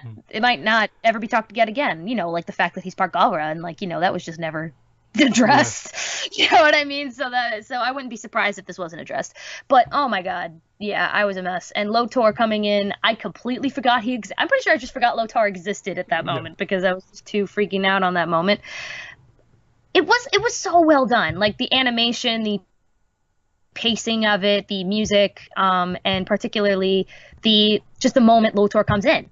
You know what I mean? And like the way it looks when that laser just shoots through and you don't know what that laser is, and it like fades into Lotor, and you're like, what? But I don't know. It was very, very, very well done. And again, I will remind you, I did not realize this was the last episode of the season, so I was all Mm, like pent up on emotion. I was like, what? What are they going to talk about? What's going to happen next? And then the Fuller House screen comes up, and I'm like, mm, no! yeah. Oh, I was so mad. Maybe that's another reason why I had such strong opinions on that season four, is because I was in this stage of like extreme emotion. But yeah, it was a great scene. I really have no. I should say it was a great scene. It was obviously Keith could have died, but you know what I mean by that. It was a Yeah. very well executed sacrifice scene. Mm. Yeah, and I think it's especially interesting because like at the start of the season with the Blades, you could see that he doesn't agree with like every aspect of how they do their things, and that like he saved Regris in the first mission when that sacrifice was going to be made as well. So he still, I think, fundamentally has the like of Team Voltron ideals of like save your teammates if even if it involves a risk, but he now seems to have like added this Marmora kind of thing of like sacrifice if you need to, at least for himself.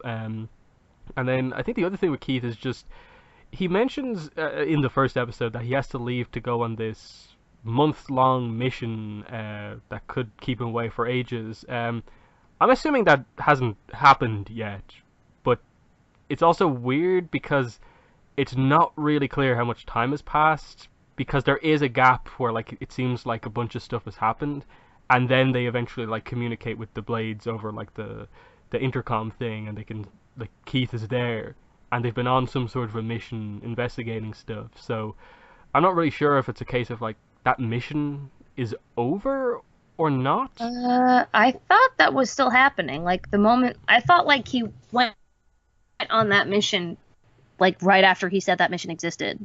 Like Mm, he was gone for I think it happened and can I because here's the unfortunate thing about this. You're not going to like what I have to say, but I think it's the truth.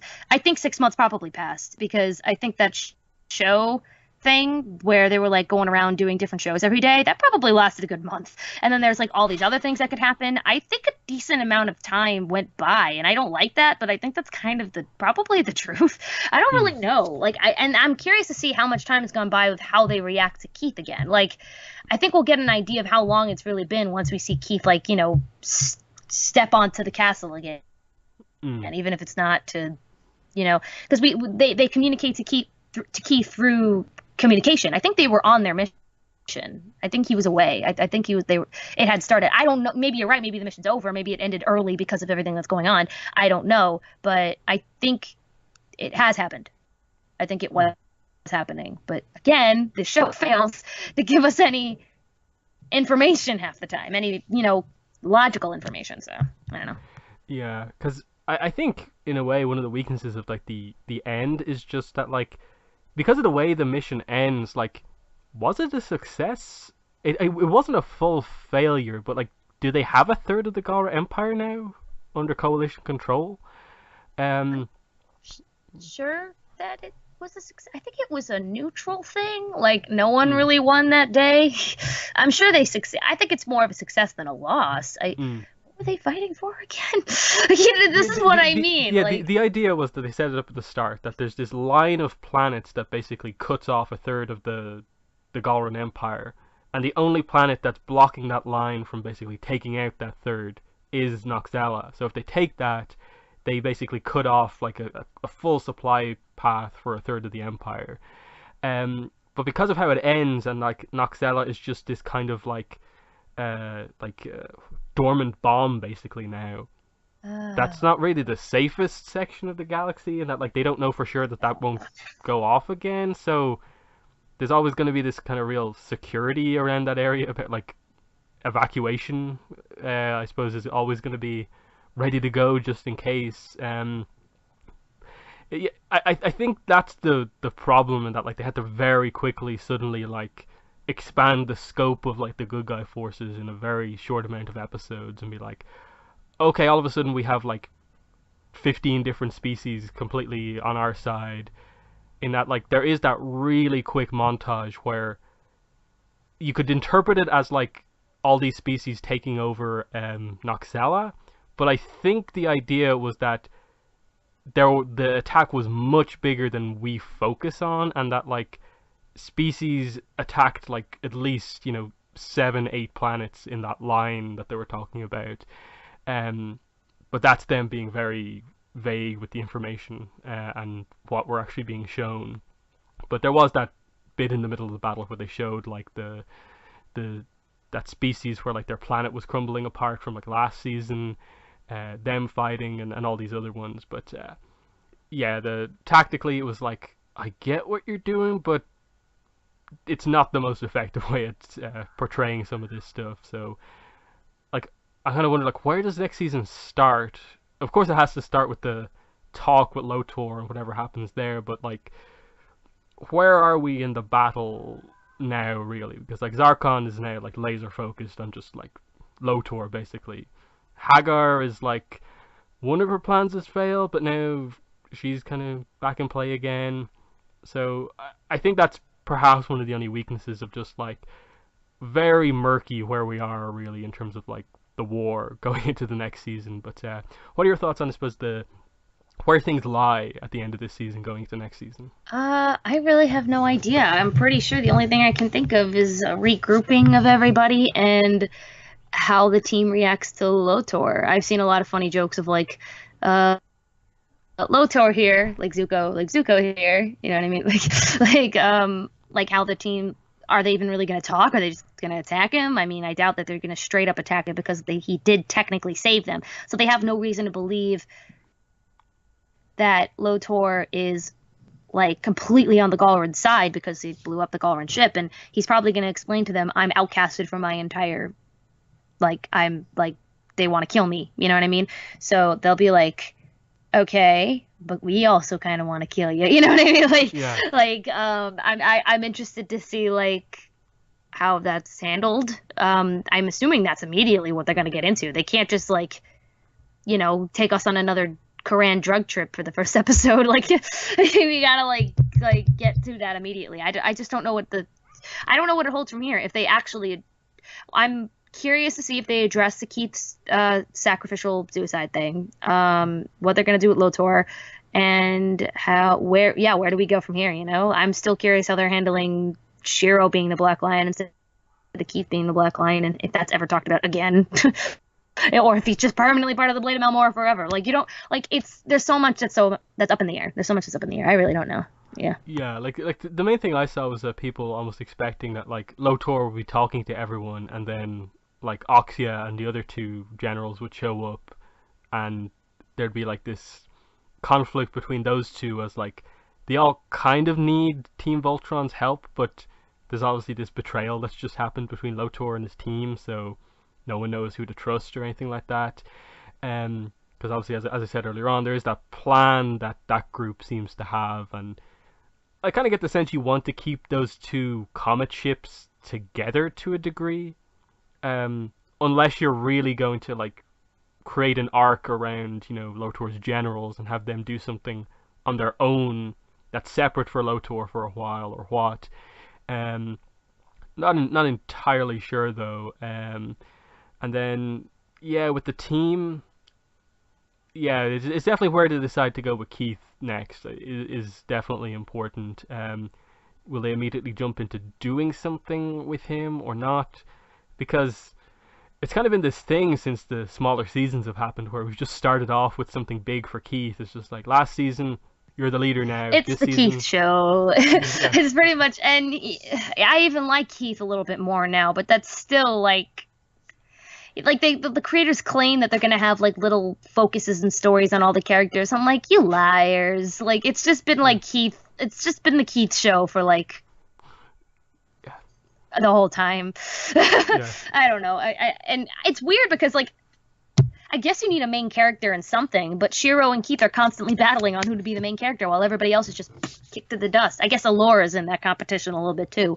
Like it's so confusing how they balance characters on this show. I really don't think they're good at it. I'm not trying to be mean. I just really think that's the truth. yeah. I think there's probably some excitement around like Lotor and Allura like talking to each other just because they're like prince and princess of their like respective kind of like Yes. nations.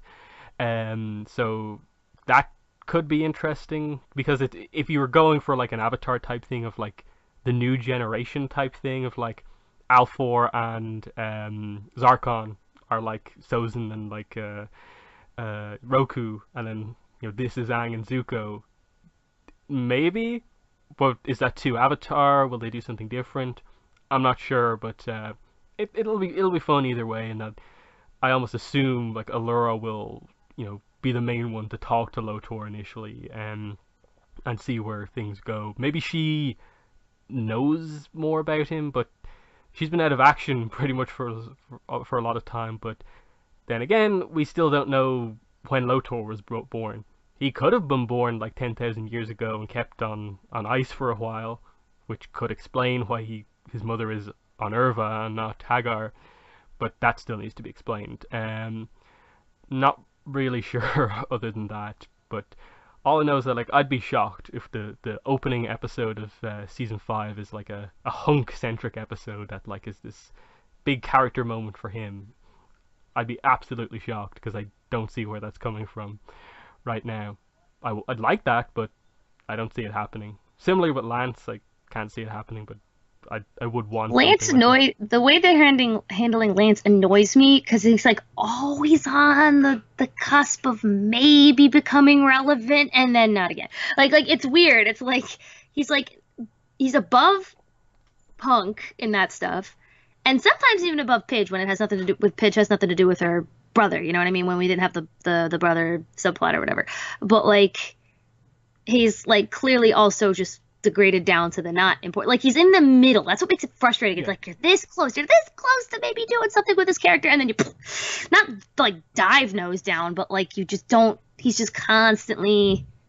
yeah, I don't know how to explain it. You know what I'm yeah. saying? Like he's kind of always like the more or less like second in command in a way. Like Shiro or Keith is always the leader, and he's always like number two. But it's so confusing because the leader keeps shifting. So Yeah. uh, I don't know. They And I think that's the problem with both of them. At least, like as I said before, like Keith and Shiro kind of have plots that could come into play at any point. But like, what is there with Lance? Like, there is the whole like him doubting himself and like feeling like he's kind of just the joke of the team in a way.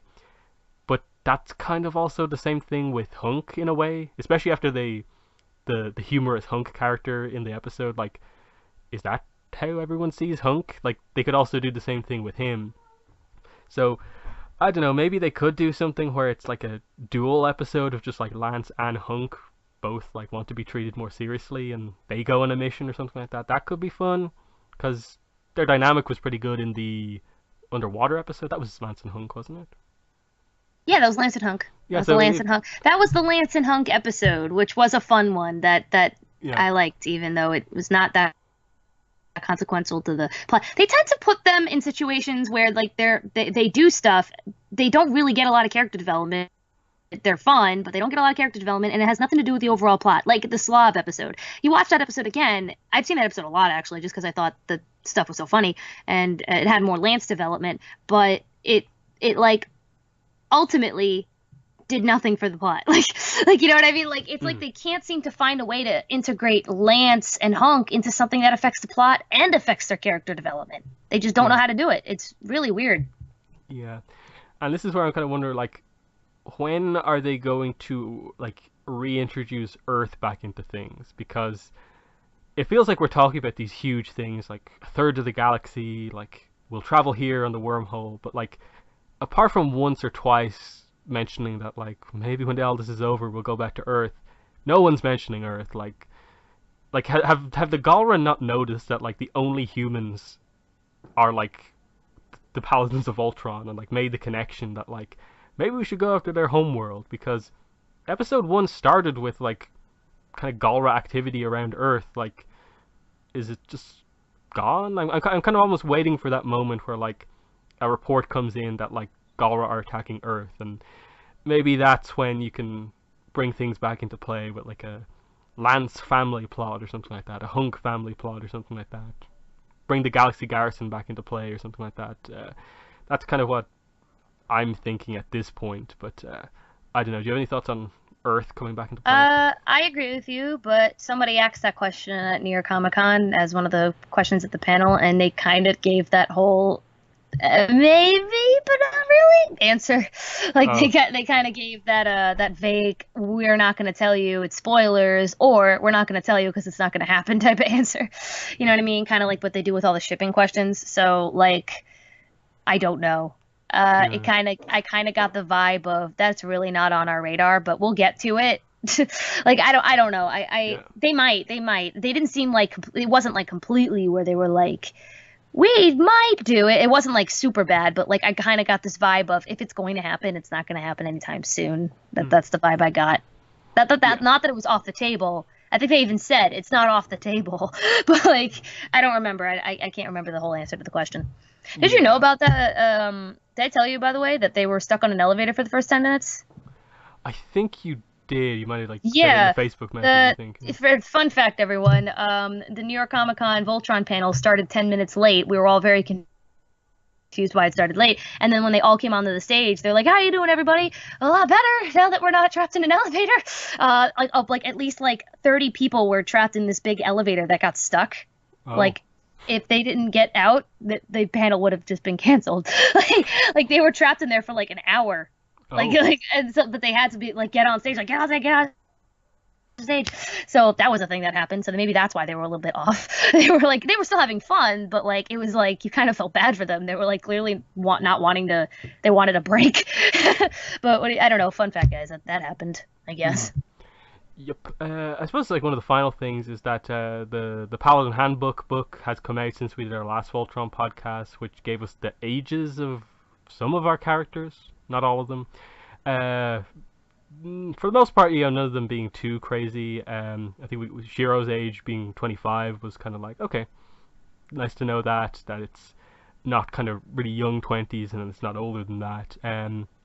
Allura didn't get an age, but was stated to be Alfor's teenage daughter, so there was that. And then for the most part it was just like Hunk, Lance and Keith are like 17, 18, 19 and around that, and then Pidge I think is 14.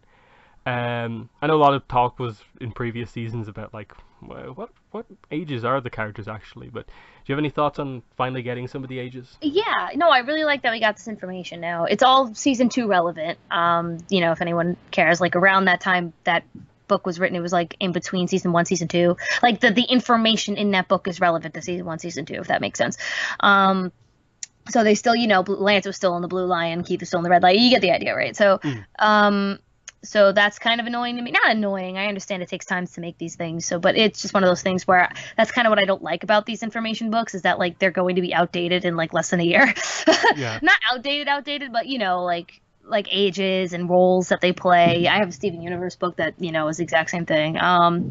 But I do appreciate that we have the ages now. It's led to a lot of unfortunate discourse, but with the whole like Shiro Allura ship, because we still don't know, like you said, we don't know Allura's age, but apparently she's supposed to be like a teenager, but like in Altaean years. So that's a thing. I just love the fact that Keith was born on the day Glenn died. That's kind of amazing, and I think they did that on purpose. I don't know if you know this, but Keith's birthday is the day season 7 of The Walking Dead aired. Stephen Yeun is the voice of Keith, and Stephen Yeun was Glenn.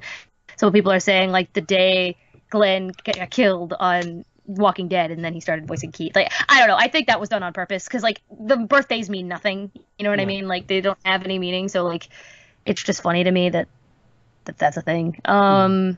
We also got character heritages as well. Interested to see. Oh yeah, we got character heritages. Yeah. Yeah, like Hunk is Samoan, Pidge is Italian, I believe. Yeah, it was. Lance is Cuban, I think. Yeah. Shiro Japanese, of course. Yeah. It's kind of unfortunate. In the original show, he was called Lance McLean, but McLean isn't like it. I mean, look, he could be half Cuban. His mom could be the Cuban side, but like we still actually don't know his last name. They didn't even put it in the book, which is really weird. So that's making me think that they don't care and they're never really going to reveal reveal it, or like they're gonna awkwardly reveal it and people are gonna be mad because the tags are gonna have to change. Yeah. Like it's not gonna be McLean, and then everyone's gonna be like, "Oh, we've been using Lance McLean in the tags this whole time." So like, but I'm curious. I don't know why they didn't just give us his last name. Um, According to this season, Lance is his second name, and his first name is Loverboy. yes, you're right about that. Oh my God, that's just. Can we just the freaking rope Oh thing? yeah, Like, gymnastics. Yeah. what were they on when they wrote this episode? I swear they had to have been on something for like when they came up at least with the idea. Like Mm. the idea had to come from something that was not drug related. So like, but I don't know. I just that was a thing. Look, that episode was still bad or good. That episode was still an experience. You know what I mean? In Yeah. some way or form. I forgot what we were talking about. Oh yeah, yeah, guidebook information, pretty cool. I kind of like the other characters writing in the other people's pages. I like when things Yeah. have personality like that. So that was fun. But again, it made things really outdated when Keith was like, "And Shiro will never leave us," or something like that. You know what I Yeah. mean? Like that was weird and dumb. Yeah, I don't know. I don't have too many other thoughts on that. Yeah, like it's a pretty cheap book, so like it's one like I'd recommend it. Like it's a pretty good book. It's got a few interesting parts. Like there's a page towards the end where it goes over like Altean to human time conversion, and like what it explains what a dobosh is and like a decaphoebe and stuff like that is. So that's a cool thing to Oh like. yeah, in one episode, the commander was like, "It'll take us at least 60 dole blashes," and I'm like, I should probably know what that is, but I don't. Yeah. The bad guys used that word, the Mm. dole blash. They were like, "It's 60 dole blashes." I'm like, 60 minutes? Like, Mm. I don't know. I should probably look at that. Yeah, yeah, like a decaphoebe is a year, and yeah, dobosh is yeah, I think it's minutes or hours. But yeah, that book it's good. People should definitely check it out.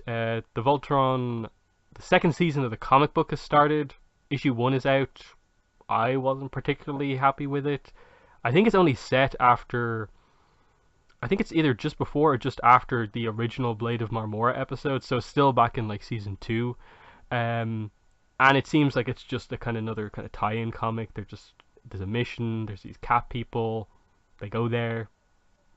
It's really confusing. A character Uh, dies, and we're never explained how he died. It's just he's what? dead now. Who dies? Yeah, the leader of these cat people. They go to this cat people's planet, which is under attack, and they meet the Wait, is leader. this the comic where we find out Lance is a furry? Is this the one I was reading online? Yeah, Like, he calls them furries at one point. Yeah. no, like somebody was like, oh, what was it? I don't remember what it was, but somebody posted the piece of the comic online, and it kind of confirmed. People were just like it's a safari or something like that. I'll find it later. But now I know what you're talking about. I'm sorry, I don't follow Yeah. the comics for some reason. Yeah, and it's just that he introduces himself. He's the leader of this cat people, and then there's a big battle scene. Voltron forms, and I've read it like 10 times, and there's just no sense of like when it happened, but just the battle ends really suddenly, and they just cut to like his daughters saying like, "Oh yeah, he died." It's just like, what? What? Okay, I have to find this online somewhere. So no, okay, I don't keep that in the podcast. I'll find it in a bookstore. I'll, Yeah, I'll find it legally on a shelf. That's what I'll do.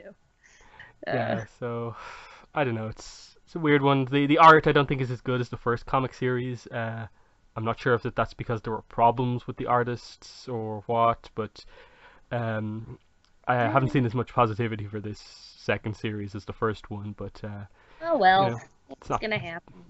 Yeah, it's not the most important comic, but yeah, that's basically the podcast. So season Oh wait, four can I bring overall. up one? Oh Can I yeah, bring sure, up sure. one other thing? I thought we were still doing that. Do we have any other points thing? Oh, oh sure.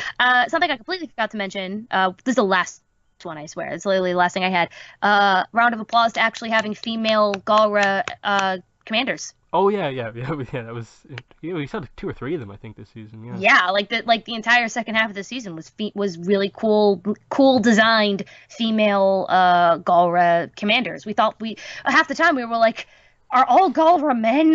Like at a certain point we were all like, we had other than Hagar, which then we found out who was Altean, so then we were just like, where are the women? And then Yeah. so they finally decided to show the women's faces, and they're all like commanders, and they were being cool. I just wanted to bring that up. Yeah. That's something they decided to finally do.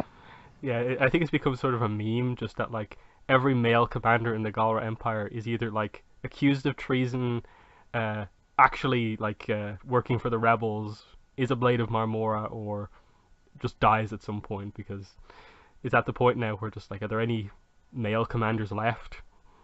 Like the amount that have been taken out, like they even went back to the guy from Very. last season being tortured again. Wait, what was the point of that? Did they ever get anything out of that guy? It I was don't it was think meant to confirm somehow that that Haggard Lotor. confirming that Lotor was doing stuff behind the scenes of the Empire. Oh, I don't know what the takeaway was because again they didn't really like say anything of substance because even we weren't aware what he was really doing at that time. It's all confusing. Mm, Yeah. Okay, but I just wanted to bring up that they were female General mm, Gara. yep. But yeah, that's season 4. Lots of positives, decent amount of negatives, but season 5 at least looks like it has the potential to be something. We have no idea when season 5 is. I assume it'll just be like next year around the time of when season 3 came out. I'm assuming. I I'm don't not sure. know. And honestly, I don't think it's personally, I don't think it's going to be very soon because I feel like what was I going to say? I forgot. I feel like, with all the animation and everything with these, we've been getting Voltron episodes a lot faster than I ever would have expected. I don't know if that's just me. Like, didn't Mm. the show start like last year and we already have 4 seasons? Or I could be wrong about that. Was it Mm. 2 years ago? I It think it's two feels years like it's ago. fast. Oh, really? Yeah. Wow. Okay. It feels like it's fast. I don't Yeah. know. Because after the first But season, it took a long time for a lot of the stuff to get going. Like the toy line didn't come out for a year after the show actually yes. came out. The comic didn't start, and the first comic didn't start until then, and so on. Let me see. Give me 1 second. Oh no, not the original Voltron. Why do you do this to me? Okay, so it probably started 2 years ago. And I don't know. I don't think it's gonna be soon, personally. The Mm. show started last year, Oh, did it? Oh, June 2016. oh It's wow. been it's been a little over a year, and we already have 4 seasons. That's what I mean. Like, Yeah, isn't that crazy? Isn't it? yeah, It's going kind of fast. So I imagine they have yeah, so either it's gonna be it could go either way. It could come sooner than we expected, or probably longer because I feel like they're gonna have to get a lot done. yeah. So it's 4 seasons. We have 39 episodes so far. So that means we're halfway through the amount that we've got confirmed that we're going to get. So Yep. yeah, we'll see where they go. But yeah, interesting season for sure. But yeah, it's been myself and Kelly on this podcast. Thanks for listening, and bye. Bye.